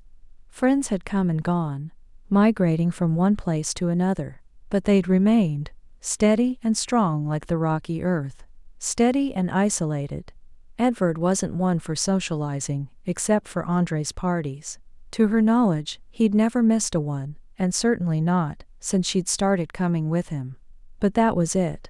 When the party ended, they went home, settled in, and Edvard stayed put for another 50 years. Unlike her, it wasn't that she didn't enjoy Edvard's company, or the quiet of their home, but unlike him she still had people she cared for. Her sisters in blood, for instance. Only 2 years ago her sister Joka had invited her to join a war coven. The cause was just, so how could she refuse? The war had only lasted a year, but in that time she'd made friends. Heshika, for one. A pretty vampiress who looked at least part Middle Eastern, Heshika was thoughtful, kind, and compassionate, as proved by her concern for Zara, the immortal slave of her coven-mate Jome. Though turned by the same master, Jome was cruel and cold, and seemed to delight in being mean to anyone she could. Of lowest rank, Zara had taken the brunt of her abuse. More than once, Heshika had tried to intervene, and always the results were the same. Zara owed her blood debt still, and until Jome released her, she could do as she pleased. Zara was her property. Sadly, she was right, that was the law, and there was nothing anyone could do about it. But when Hashika was killed in a fight, Lykke had fallen back to an old idea, and offered to buy Zara from her master. Jome had been surprised by the offer, and Lykke had to double her proposed price, but finally, she'd agreed. The first thing she'd done was to free Zara, and then she'd made plans to take her back to Finland. They could use a fresh face around the place, and it would be the perfect, quiet location for Zara to get used to her new status in life. When she proposed the idea, Zara looked ready to cry, but declined. She said she needed to be alone, needed solitude to come to terms with everything.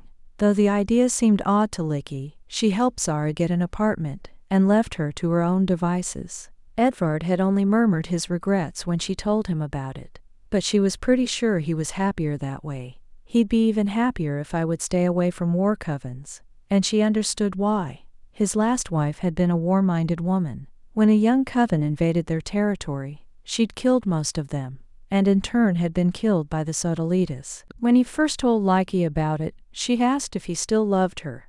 Yes, he admitted, just as you still love your husband. Loving someone who is gone doesn't mean you don't have room in your heart for another. Love isn't finite. And he was right because, despite the years, she thought she loved Edvard more every day.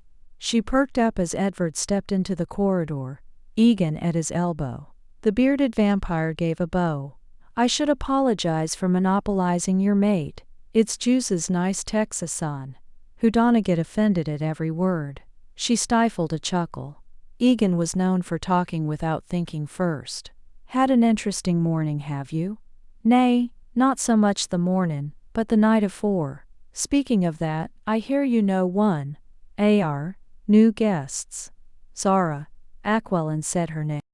Lykke didn't bother to hide her surprise. She actually came. Aye. She was with Aquilin last night, though she took off in a hurry.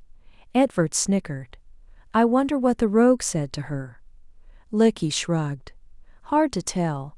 I hear Aquilin's one for the ladies, though he's never tried his charm on me. Edvard puffed up indignantly. I should hope not. I'd hate to have to hurt him. She laughed and stopped from mentioning their age difference. As far as she knew, Aquilin was at least 1500, while Edvard was 200 years younger than she was, leaving a spread of 1,000 years between them. That would be a fight to see ashore, Eagan said cheerfully. Might spice things up, and from the looks of it we might be a-needin' it.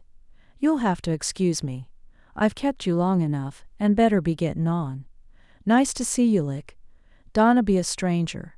He gave her a wink, and then wandered away. You're not going to accuse him of trying to charm me, are you? She teased her mate. Hardly. Poor Eagan couldn't charm a piece of toast. He winked. What shall we do now, love? The organized entertainment doesn't start until tomorrow. Andrei's taking a risk letting us run amok without guidance. Luckily, we have the new security to keep everyone in line. He chuckled. You say that, but I haven't seen them today. They're in the entryway, I hear, inundated with a rush. I suppose we could watch them torture everyone with questions. That could be amusing, but I think they'd throw us out. She turned thoughtful. If I recall, Andrei has horses, doesn't he? Edvard nodded, and they agreed to visit the stable. After a trip upstairs to change, her dress was hardly suited for riding. They headed outside. They passed a shooting range and tennis courts, and Lykke joked, they keep the horses far enough away, don't they? I suppose it's because of the blood, Edvard replied, thoughtfully. Someone might be tempted to have a bite of his prize-winning Arabians. I've forgotten he had expensive ones. Doesn't he race them or something? I honestly don't know. You should ask him. I'm sure he'd be happy to tell you all about them. I'd never get away. He's as talkative as Eagan. They found a vampire servant stationed at the stables. He bowed and helped them get the horses ready for a ride. Lykke mounted the steed and squealed with delight as it raced over the fields. Wind tangled her red hair and teased her cheeks pink. After an hour, they stopped to let the horses rest, and she watched as their caretaker brushed them, readying them to go back in the stalls. She remembered doing that once, back when they'd had their own stallions. Hers had been the color of caramel, and named Conqueror. Not that he'd conquered much except the frozen fields around their den. He'd been a beautiful sight running free against a backdrop of white, and she'd loved to ride him, the wind in her hair and the snowflakes stinging her skin. She tugged on Edvard's arm. "We need to get some more horses." He smiled indulgently. "I'll tell you the same thing I've told you before. If you're willing to clean the stable, you can have as many as you like. I'm not doing it." And there was the sticking point. When they'd last had horses, they'd also had a coven mate who didn't mind the work. Rowan had happily slopped the mess out and fed the beasts. All she'd had to do was ride Conqueror and brush him when she felt so inclined. Like a child with a pet, whose mother did all the work. Experience had taught her there was no point in pressing the discussion, so she took his hand and tugged him back toward the house. As they passed a large garage, she noticed an RV camper parked behind it. "Look at that. Do you think someone drove all the way here?" He motioned to the plates. "No, it's a rental." Oh, she had a romantic notion of the American road trip, like the TV showed, but it disappeared in a puff of reality. Why would they rent a motorhome? I don't know. Maybe in case things got too crowded in the house. She dropped his hand and moved closer to it, craning her neck and trying to see in the windows. "I've never been in one, have you?" "Obviously not, darling." She motioned away his amused sarcasm as she crept forward. "I wonder if it's locked." She tried the door and deflated. "Oh, it is." Something banged inside and she jumped back with a gasp. Her fear faded and she stifled a giggle. "That scared me." "It should. You were breaking into their camper." "I wasn't going to break in. I was only going to peek inside if the door was open. You notice that since it's locked, I'm leaving it alone." "You're leaving it alone because you think the owner is inside." He smirked. "Come on before you end up in a fight." She gave the vehicle a final wistful look and abandoned it. "I wouldn't end up in a fight. I'm not that violent." "No, but whoever is inside, doing whatever it is they don't want anyone to know about, might be." Lykke stopped walking to stare. "Oh, you mean that you think they're having a secret rendezvous? It's a strong possibility, dear." As they walked towards the house, she turned the possibility over in her mind. Who could be in it? Were they really making love? And if so, were they cheating on their mates? She tried to think who she'd seen without their significant others, but couldn't come up with anyone. Back in the house, they headed to their rooms to change out of clothes that smelled like horse. Lykke took a quick bath and suggested Edvard do the same, but he refused. "No one is going to be close enough to smell me." "If you say so, I thought we might look for Zara if you're finished. It was my suggestion to invite her, so I think I should at least say hello." "I suppose," he said unenthusiastically. "You've never met her. You might like her." A servant in the hallway directed them to Zara's room, but a knock on the door yielded no answer. Lykke pressed her ear to the wood and listened for any signs of life. "And?" Edvard asked. "And nothing. She must be out, perhaps with Aquilin again. Good for her. Or she might be hiding in the bathtub." Lykke blinked at him. Why would anyone do that? To get away from busybodies. His laugh took some of the sting out of his words. "Let's go downstairs and see if we can't find someone who actually wants to talk to us." On the ground floor, they ran in Möngkedai and a young Chinese vampiress. She wore a modern dress and played on some kind of electronic device. The round-faced vampire smiled and stepped closer. His greeting morphed into a chuckle, and he said, "You smell like horse." Lykke stopped from saying that she'd told him so. "It's your imagination," Edvard replied breezily. The Mongolian vampire leaned closer. "No, it's not. You smell like horse." Without looking up from her device, the girl said, "He's right. You smell like a barn." Möngkedai smiled. "This is my daughter Yin. Yin. This is Lykke and her horse-smelling lover Edvard." The girl glanced up from the screen. "Nice to meet you." Yin. Möngkedai's voice held a warning and, with a sigh, the girl put her device away and offered her hand. It is lovely to meet you. Lykke shook it and smiled. And you. Your dress is very fashionable. Or at least she thought it was. It reminded her of the television commercials. We went shopping in Tokyo before we came. Are you interested in fashion? Lykke gave an uncomfortable chuckle. Sadly, no. I'm a bit out of things. That seems to be the general consensus around here. Everyone's stuck in some other decade. Möngkedai smiled. You'll have to excuse her. She's young. There's nothing wrong with youth or enthusiasm, Lykke replied. Edvard took Lykke's hand and gently tugged her back a step. She should enjoy it while she has it. You will pardon us.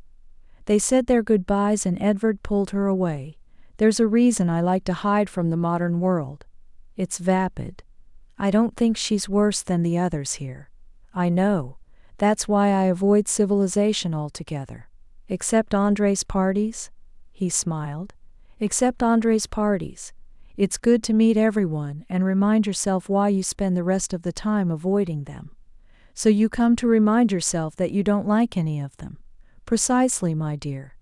Otherwise I start to get lonely and think maybe I've judged them too harshly, that they're really not bad vampires at all, and I forget all the reasons they annoy me. Then we come to a party and I instantly remember all their irritating faults and look forward to leaving again. You, sir, are insane, and you love me that way. Though she wanted to, she couldn't deny it. Jome, April 20th. Jome checked his watch. It was after midnight already. He'd meant to arrive yesterday, but a delay had set them back, and now they were crawling in at nearly the last minute, which was ridiculous since they probably lived closer than anyone else. He wished he could blame his coven-mate Lykke for it. It was standard to blame the woman for taking too long to pack, or for not being able to make up her mind about what to wear. But he couldn't. Not if he was honest. Lykke was too no-nonsense to waver on her fashion choices. She had a collection of black and white pieces, and a small handful of red or orange clothing that she mixed and matched effortlessly.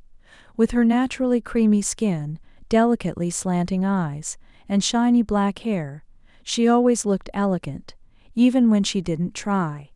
On the other hand, he had dirty blonde hair that, unless he gelled it into place, curled out at all angles. He wasn't fat, but he certainly wasn't thin enough for modern designs.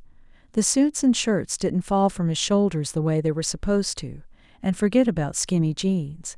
Sometimes he despaired of keeping up with modern times and thought it might be better to bury his head in the sand circa 1830 like so many of the others had.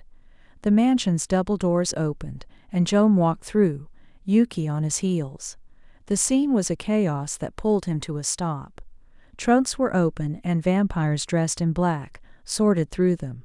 A man with dark hair waved the newcomers to a stop and approached, paper in hand. As he drew close, Jome recognized the medallion around his neck. He was an executioner from the United States. "What in the world?" he whispered to Lykke. "You don't think something exciting's happened, and we missed it already?" "Oh, if we did, I'm going to be furious." Her reply was dry. "At who? You're the one who took forever." Before he could comment, the executioner arrived and introduced himself as Jome. "Andrei has requested we provide security." The spiel went on and involved them checking everyone's luggage. Jome was tempted to throw a fit. But if Andrei had requested it, there must be a reason. Did he know something no one else did? Had there been some kind of threat? There'd been terrorist attacks in Asia a couple of months ago, and he'd heard that just last month a famous park in China was nearly destroyed. Did Andrei expect something like that to happen there? When they were cleared, they were shown to their suites. Jome followed the servant and asked casually, "Is Andrei expecting trouble?" "I couldn't say, sir. He must have some reason to call in the guild." "I couldn't say, sir." Jome gave up, but as soon as his luggage was settled, he popped back out of his room and down the stairs in search of answers. In the library, he found Xenon, browsing through the books. "Hello, it's been a long time." Xenon turned, blinked, and then gave a nod of acknowledgement. "Greetings, Jome, isn't it?" "Yes, It's been a bit since you've come to one of these. 200 years, I think? Yes, I believe so. It was when I last changed my name. How have you been? We've been all right. We relocated to Saskatchewan, and I've had some changes to the coven. Vampires in, vampires out. You know how it goes. I brought Yuki with me this year. We're not an item by any stretch, but it's been a few parties since she's gotten to come. Who did you bring? No one. I've split with my coven, and have been enjoying the solitude. Really? Jome's interest was piqued. Did you just get tired of them? We had different life philosophies. Jome waited hopefully, but no more details came, so instead he commented, I wonder what the point of all this security is. Are executioners really necessary? Andrei must believe so. Jome realized he wasn't going to get anywhere. It was a bit like talking to Yuki. Simple, straightforward answers that gave away very little. It wasn't the sort of conversation he was looking for. Getting away from the vampire wasn't hard. A quick goodbye did it, and Jome wandered out in search of someone more talkative. Preferably, who knows what's going on. In the corridor, he ran into Peta, Rangvald's petite mate. It was none of his business who the vampire wanted to consort with, but really, she looked 12. Though since he didn't see the vampire anywhere, maybe he'd finally realized how bad it looked. He greeted her and asked where her mate had wandered off to. Rangvald is at the shooting range with some of the others. So he hadn't broken up with her. Oh well, getting ready to hunt, are they?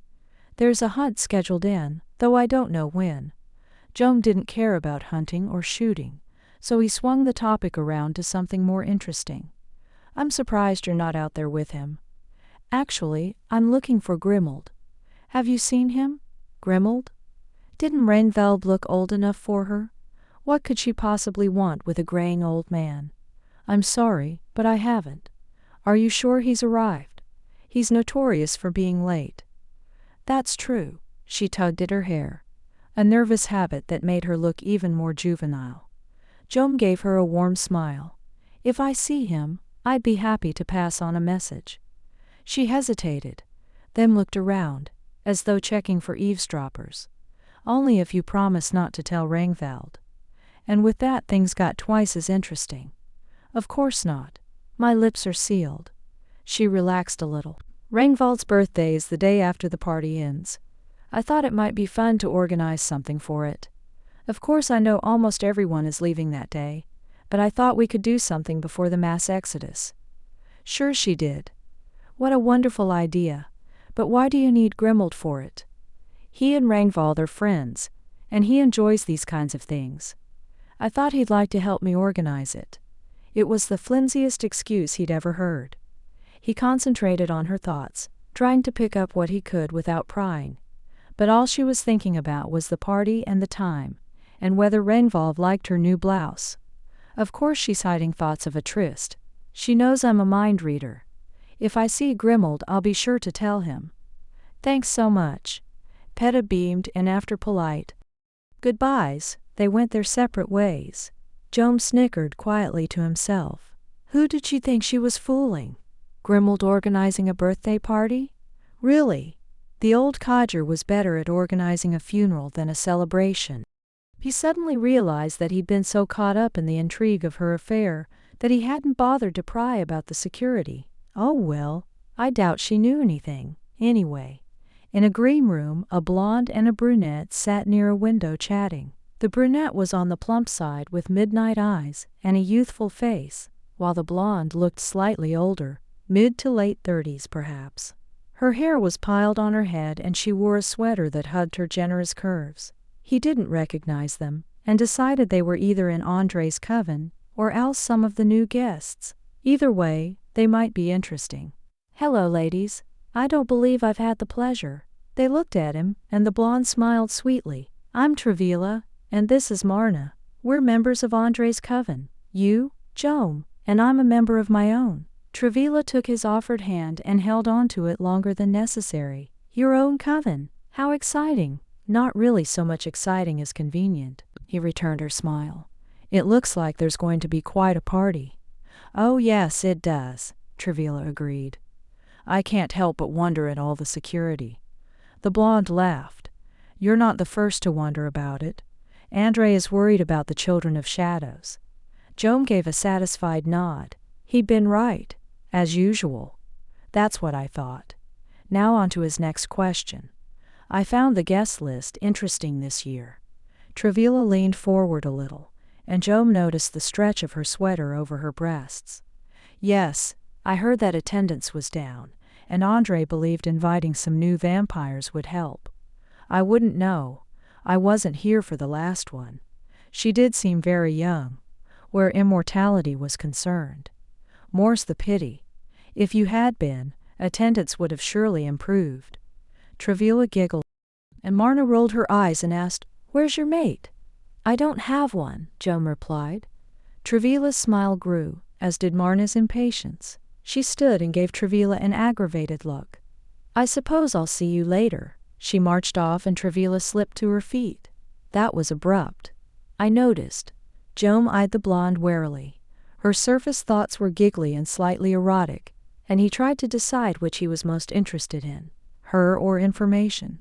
"She gets impatient," Trevor explained. "Her mate left 2 years ago, and she hasn't gotten over it. It's always hard, especially if they were together for any length of time." Trevor shrugged. "I suppose. I was happy to get rid of my husband when immortality found me, but anyone would be glad to lose him." Jome saw a flash of a fleshy man in an undershirt, whiskers on his neck, and a beer bottle in his hand. Though he disconnected with the memory quickly, he couldn't blame her for wanting to get away from him. "So," she asked, "are you nursing a broken heart?" The question was more direct than he was used to. "No, not at all. My last mate left 20 years ago after a mutual agreement." "Did you just get tired of one another, or was there something juicy and exciting?" Jome struggled for an answer. I suppose we just grew bored." There hadn't been an exciting scene. No tears or screaming or throwing things. That had happened years before, and at the end they'd settled into a comfortable pattern of indifference that fizzled into nothing. He still remembered when Evelyn had walked into the study, looked him over and said, "I think I'm going to leave." He was elbow-deep in finances, papers stacked everywhere, and bank books open on the desk. "Are you going anywhere in particular?" "I thought Italy could be fun." He hadn't bothered to look up. "I'm not sure we have enough at present to pay for it. The stocks took a hit, and I'm trying to move funds around now." She cleared her throat. "You misunderstand. I meant I would go alone, with my own money." "That's all well and good, but I don't think you have enough either." He tugged out her bank book and flipped pages. "Perhaps if you would settle for something modest." "I'm going to stay with Marguerite's coven." "In that case." "And I'm not coming back." And that was when he got it. "Oh, I see. Do you need help packing?"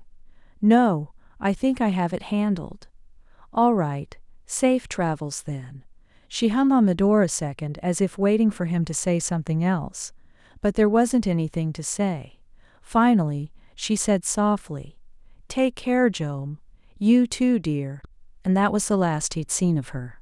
One of the coven members came to tell him Evelyn was leaving, but he hadn't bothered to go have a final goodbye. There was no point. Trevilla's voice brought him back to the present. "There seems to be a lot of that, just getting bored.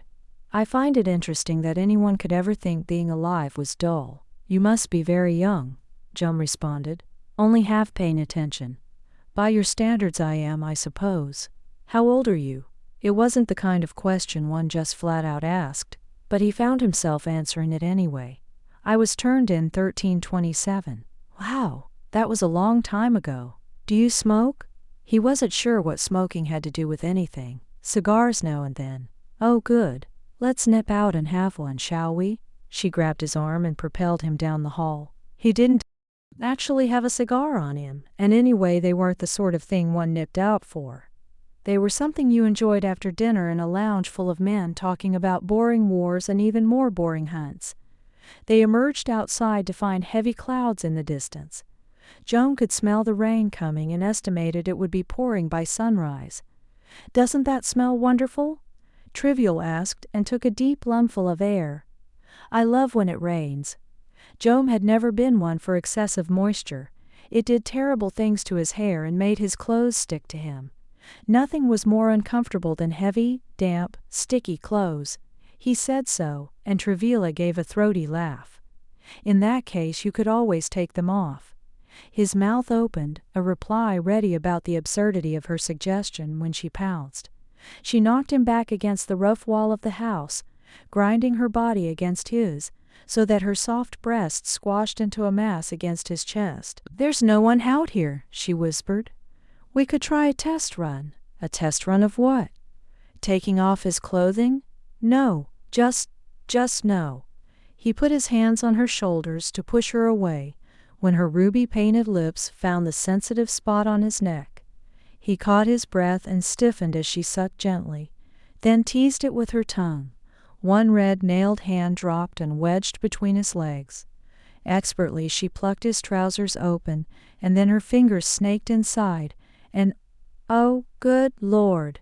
She laughed softly against his skin. "You like that, don't you?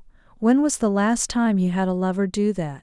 They're too busy worrying about just biting and drinking, no interest in any of the other parts.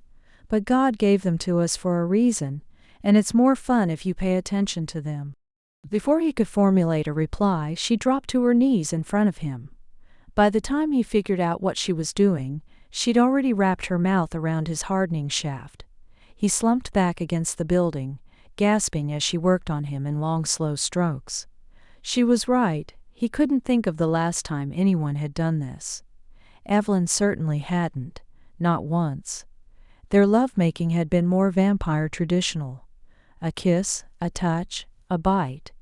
After all, it was all about the blood, so why bother getting messy when it wasn't necessary?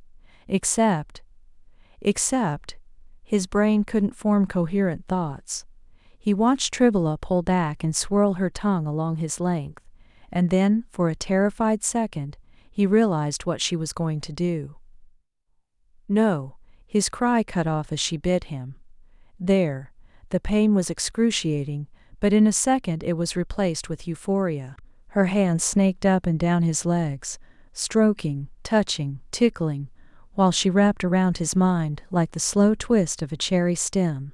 He gasped, palms pressed flat against the stone, desperate for the climax. It came in a burst of crimson, and he slouched back panting. Trevor fastened his pants and stood slowly, letting her breasts brush him all the way up. Her plump lips shimmered with the moisture of his blood. She leaned close, her breath tickling his ear. "I bet you feel better." And he did. He felt better. Much better. But at the same time, he was terrified that she could knock him into a wall and do that before he could even get a word out. What kind of vampiress was she? A cupid? Oh God, he wasn't going to get mixed up with that. And even if she wasn't, even if she was something else, he didn't need this kind of thing. What if someone had come out and seen them like that? Seen her mouth around himself? Too much to think about. She pressed a laughing kiss to his ear, then moved back and lit a cigarette. He watched the thin stream of smoke leave her lips, mesmerized as his brain shuffled backwards to a moment before, when something else had been between them. "Are you all right? You seem shell-shocked." I'm fine," he said quickly. He needed to get a hold of himself before he got caught in something. "I was just thinking you needed to go," she asked with a knowing smirk. "It's all right. I did that because I wanted to. I enjoy it." Of course. He didn't know what else to say, and he didn't like that. "But yes, I need to." "All right, maybe I'll see you later." She winked, and made a show of slowly sucking from the cigarette, then releasing the smoke. "Have a good night." "Yes, you too." He felt something more should be said, but didn't know what. So he did the only thing he could think of. Back in the house he could hear her laughter, and he chanced to peek out the window to see her wandering away, as if for a stroll. For a moment his brain admired the way her hips swayed before he managed to rein it in. He certainly didn't want mixed up with a woman like that. She was uncouth, uncivilized, far too young. and obviously didn't understand how things were done. But damn, she had a sexy mouth. April 20th, Ren turned off the shower and stepped out of the tub. The steam on the mirror reminded him of fog.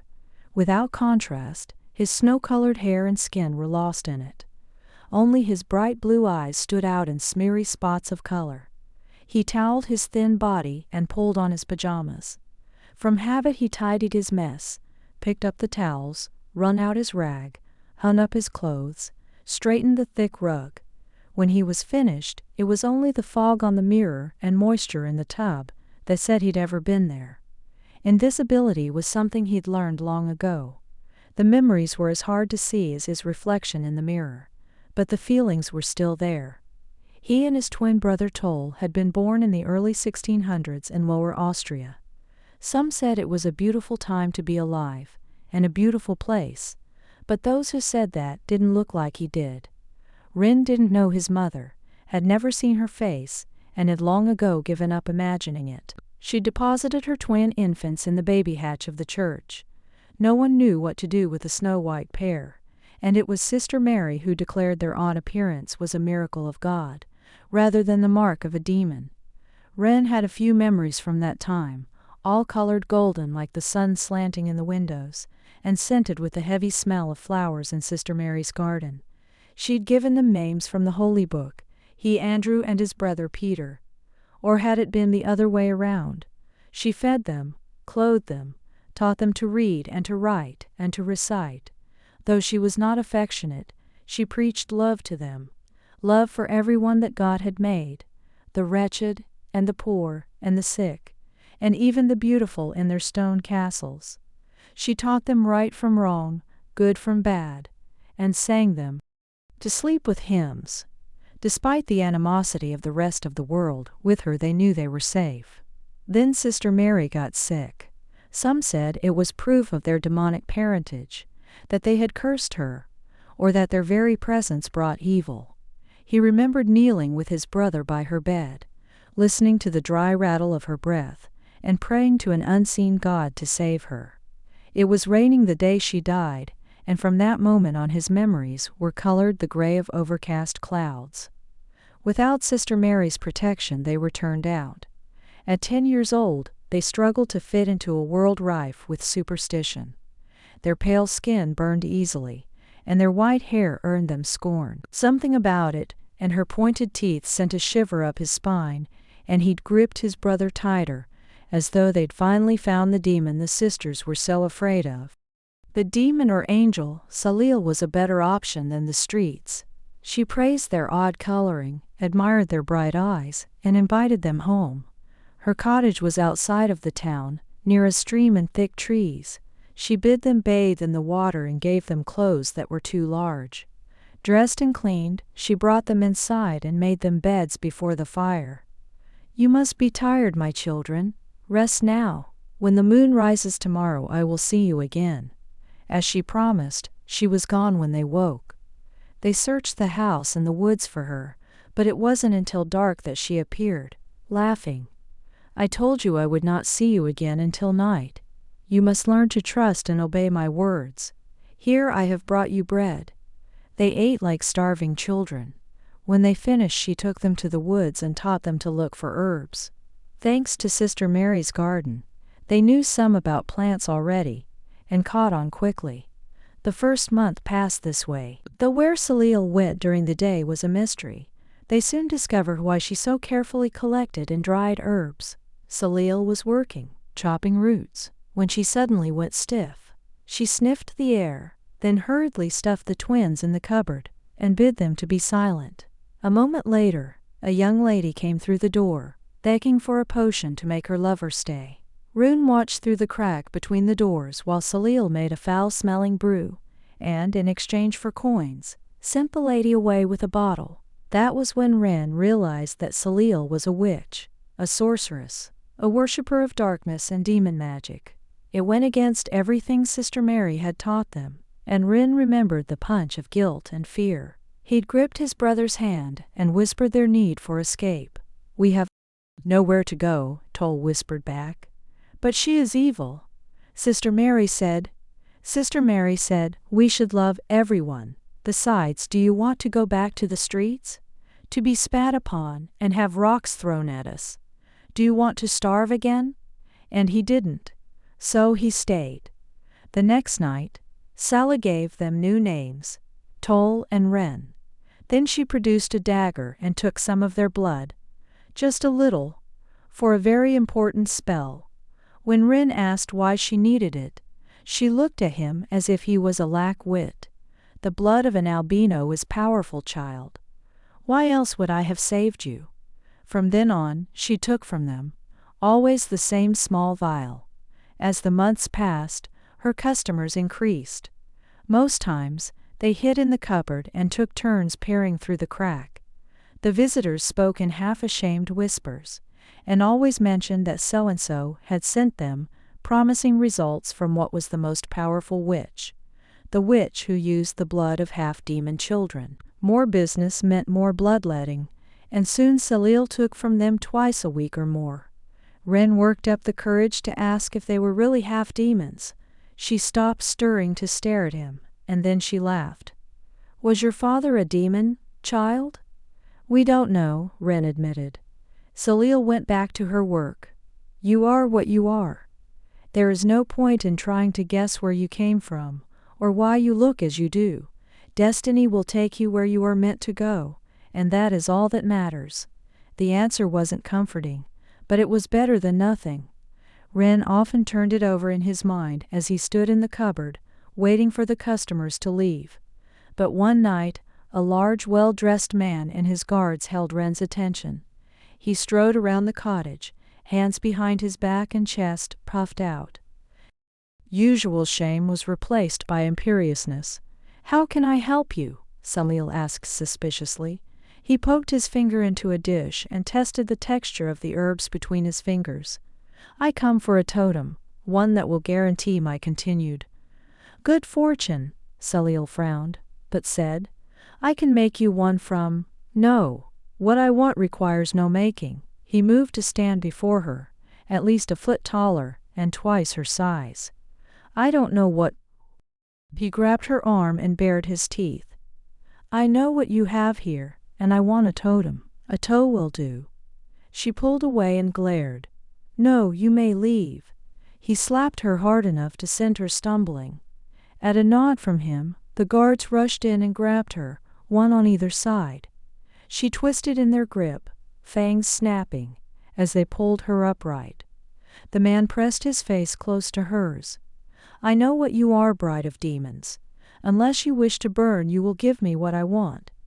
Refuse, and you and your magic children will die in the roaring flames." He slapped her one more time, then motioned the guards to release her. "I will return tomorrow night. Have my totem ready." He swept out of the cottage. Sailed snarled after their retreating figures, hands balled into fists at her side, but after a moment her shoulders sagged and she turned towards the twins' hiding place. "Come out, my children. We do not have much time." Men thought they were going to run away. Instead, she told them that she must take a toe from one of them. He is cousin to the Archduke. To disobey him means death. "But you're stronger than him," Toll said. "You could curse him." She laughed, a strange throaty laugh that sent goosebumps up Ren's spine. "My child, there is no curse known to man or vampire that could take down a man such as that. Only an army, and that I do not have." She picked up a stick and broke it unevenly. Turning from them, she hid the bottom portion in her hand, so they appeared the same length. "We will allow fate to choose the loser." Toll drew the shorter piece. Salil poured a calming potion down him, then ordered Ren to hold him. Toll stayed still, heavy eyes nearly closed, until the knife touched his skin. His body went rigid and his eyes bulged open.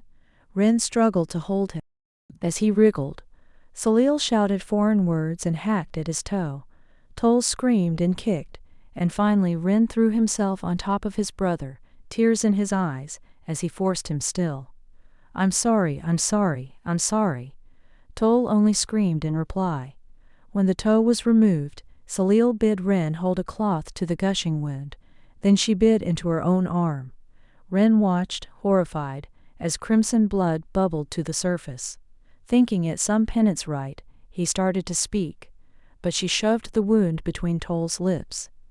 "Drink, child, and be healed." To Ren's surprise, Toll fastened on and sucked the blood from her. She gave him a moment or two, then peeled him loose. "That's enough. Ren, take the bandages away." With disbelief he pulled the cloth back to see that the wound was now covered with raw pink skin, as though half-healed.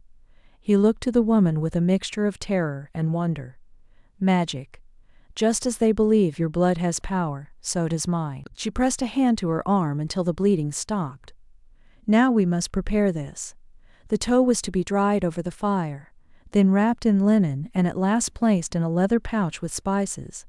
While Salil worked, Ren helped his brother to stand and walk. They both stared at his marred foot. With the missing toe it was like a gap-toothed smile. The Archduke's cousin returned as promised. He ripped the bag open, smiled at the withered toe, and stuffed it back again. "You have done well, witch. You will be spared." Salil stood, her shoulders tight. "There is a matter of payment." The man smirked. "The payment is your life. Be silent or I will take it back." He left, the guards on his heels. Salil cursed his presence, then turned back to her work. "Why don't we leave?" Ren asked. "Where would we go?" Salil snapped. "There are territories you do not understand, child, and to invade one is worth more than our lives. We have no coven." "Is a coven a group of witches?" Toll asked. She snickered. "You might see it that way." Toll hesitated. "Could we become witches too?" Salil stopped her work to stare at him. Then she shook her head and turned back to it. "You are too young. When you are older, perhaps." Time slipped past. Customers came. Salil took the twins' blood. They grew. When they were 16, the Archduke's cousin returned like thunder. They watched from the cupboard, now smaller than it had once seemed, as he postured and circled, his face clouded. At last he stopped before Salil and flung the leather bag at her feet. "Your totem has lost its potency, witch. You will give me a new one." "I don't have one to give." He grabbed her by the throat. "Do not lie to me. Your magic children are still here. People speak of them, and the power of your bruise. Give me what I desire, or I will take it myself. Rather than a toe, I will have a leg." He threw her aside and strode out the door. Salil picked herself up and cursed foreign words of fury. Toll and Ren climbed out of the cupboard, and Ren forced the words out. "Take mine." Salil eyed him carefully. "Are you sure?" He nodded. "Then Toll and I will match once more." It was Toll's turn to hold him down while she cut the toe free, and then he held the cloth as she bit her arm and shoved it into Ren's mouth. He should have been repulsed, but the flavor was intoxicating, and he greedily took what he could before she pulled away. The Archduke's cousin came and took the bag, and again he offered no payment except their lives. Salil snarled after him, and promised Toll and Ren that when they were older she would indoctrinate them in the ways of her magic. "Together we will overpower them and string his innards from one end of the forest to the other." But she never got the chance. It was a night nearly 3 years later when they came. Ren mended clothing while Toll ground herbs. Salil suddenly grabbed him and threw him towards the cupboard. "Inside, both of you. Don't make a sound." They did as she ordered and had barely pulled the cupboard shut when the cottage door burst open. 3 women walked through, dark hair unbound and eyes burning like dark stars. Long scarlet cloaks trailed after them. They stopped before Salil, and the one in the center said silkily, "Greetings, Salil. The stories of your miracles have reached Bacchius's ears. We have come for the children with the magic blood." Salil's back stayed straight. "You have not been invited. Leave now or I will send the demons of hell after you." The woman's laugh tinkled like silver bells. "I am a demon of hell."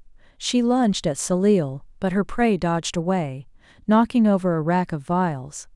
The woman nodded to her companions and then, like magic, They vanished into thin air, only to reappear next to Salil. The woman wrenched Salil's arm behind her back and growled, snapping pointed teeth in her face. "You have shielded them, but I will find them, and Bacchius will drink from them." Salil screamed a mesh of foreign words. She slashed at her attacker. Claw-like fingernails left a bloody trail down her face. The woman flinched away, furious, and the other two leapt in, knocking Salil to the floor. Their leader recovered from her shock, and before Salil had time to move, snapped her neck. The woman dropped Salil's limp body to the floor. Then the three moved through the cottage, ripping open cabinets and throwing aside furniture. At last they came to the twins' hiding place. She stared into the cupboard. So her stories are true. She grabbed Ren, and with a cry, Toll bit her hand and kicked at her. The woman snarled and hauled them out by their hair. Angry eyes glowed as she looked them over. "You will learn respect." The women dragged them out of the cottage. A carriage waited on the edge of the woods, and they were forced inside. "Where are you taking us?" Toll demanded. One of the women slapped him hard enough to leave blood trailing from the corner of his mouth, bright red against the white of his skin. "You speak when you are told, and not before." She banged on the roof of the carriage.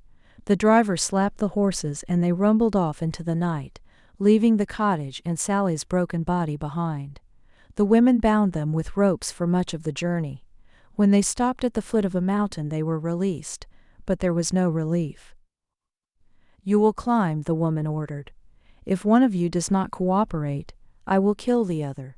Your brother's life is in your hands." Ren remembered the taste of fear in the cold, such cold as he had never known. His feet went numb. His face and hands burned, and then also lost feeling. His teeth chattered and he shook until he could hardly stay upright. But the women drove them on, up slippery, frozen slopes to reach a collection of wooden buildings. They were forced into the largest, and shoved across a rough floor to fall to their hands and knees before a mountain of a man. Bacchius sat on a throne. His beard and hair were thick and dark, and his eyes overshadowed by thick brows. He looked them over with surprise, and stood, stretching on and on into a monster twice the size of the Archduke's cousin. "You found them. Well done." He moved before their trembling forms and forced Ren to look at him. "Your blood is said to hold unimaginable powers. Shall we see if it is true?" He lifted Ren in the air, so that his feet dangled. He shivered too hard to fight, and could only stare dully as the man's lips drew back from his pointed teeth. Pain radiated through him as the man tore into his neck. He felt the warm moisture of his own blood on his skin. In the distance he heard Toll screaming, but he knew there was nothing he could do, nothing either of them could do. It wasn't Bacchius who gave them his blood, though he claimed them as his fledglings. That night was the worst Ren had ever known.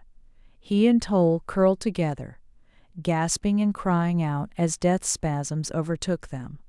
When the thirst came, the women threw a child to them. Out of their minds with need, they ripped the boy to shreds and lapped his blood. And that was how they became immortal. Bacchius held them to a blood debt for nearly 200 years before he turned them free. With nowhere to go, they made their way back to the town of their birth. Salia's cottage was gone, but rumor said she had not died. She'd lived on for more than 50 years before she disappeared. Though they were vampires, their appearance made it hard to blend in. Mortal and immortal alike sneered at them, and it was only when they hid in the shadows, alone, that they found peace. And then they met Kali. As Salil had done so long ago, Kali stroked their hair and praised their beauty. Not children, but not men, so perfectly frozen in transition. "Come with me, and you will never need to hide again, never need to fear the taunts and violence. I will protect you." And she had. She'd done everything she promised and more, earning Toll and Ren's loyalty in a way no one else ever had. With Kali's help they found Salili, who was indeed alive. The woman was surprised to see them, but offered no apology for their fate.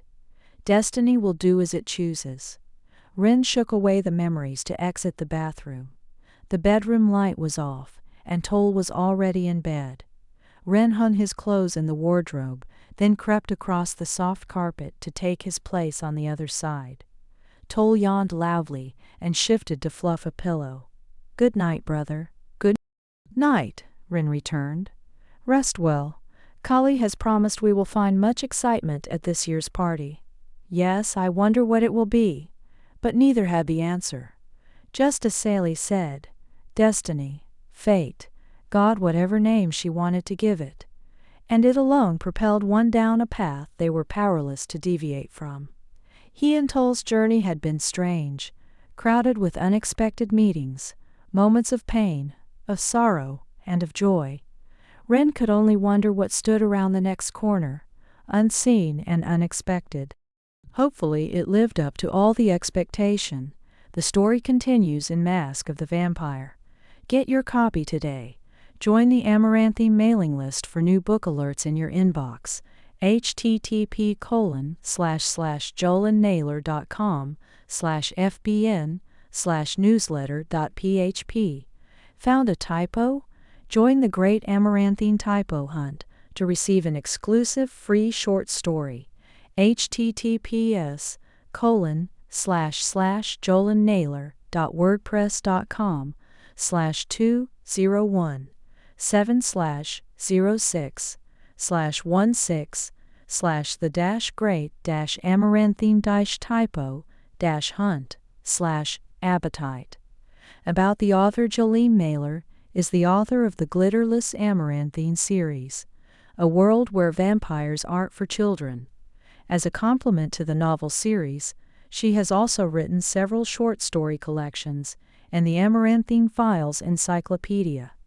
In what little time is left, she watches anime and updates her blogs, all from a crooked Victorian house in Villisca, Iowa. Between her husband and her pets, she is never lonely, and should she ever disappear, one might look for her on a beach in Tahiti, sipping a tropical drink and wearing a disguise. Ramblings from the Darkness at www.joleneenaylor.com. You never know what you'll find in the shadows.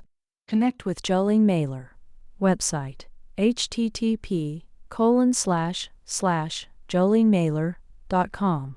Author blog, http://joleneennaylor.wordpress.com/fb. Author page, http://.com/Joleene_Naylor Goodreads, http://twitter.com/Joleene_Naylor Goodreads, http://www.goodreads.com/author/show/316-539-3 Joleene_Naylor personal Facebook profile, http://joleneender.com/Joleene_9591575620953561561H2292510292510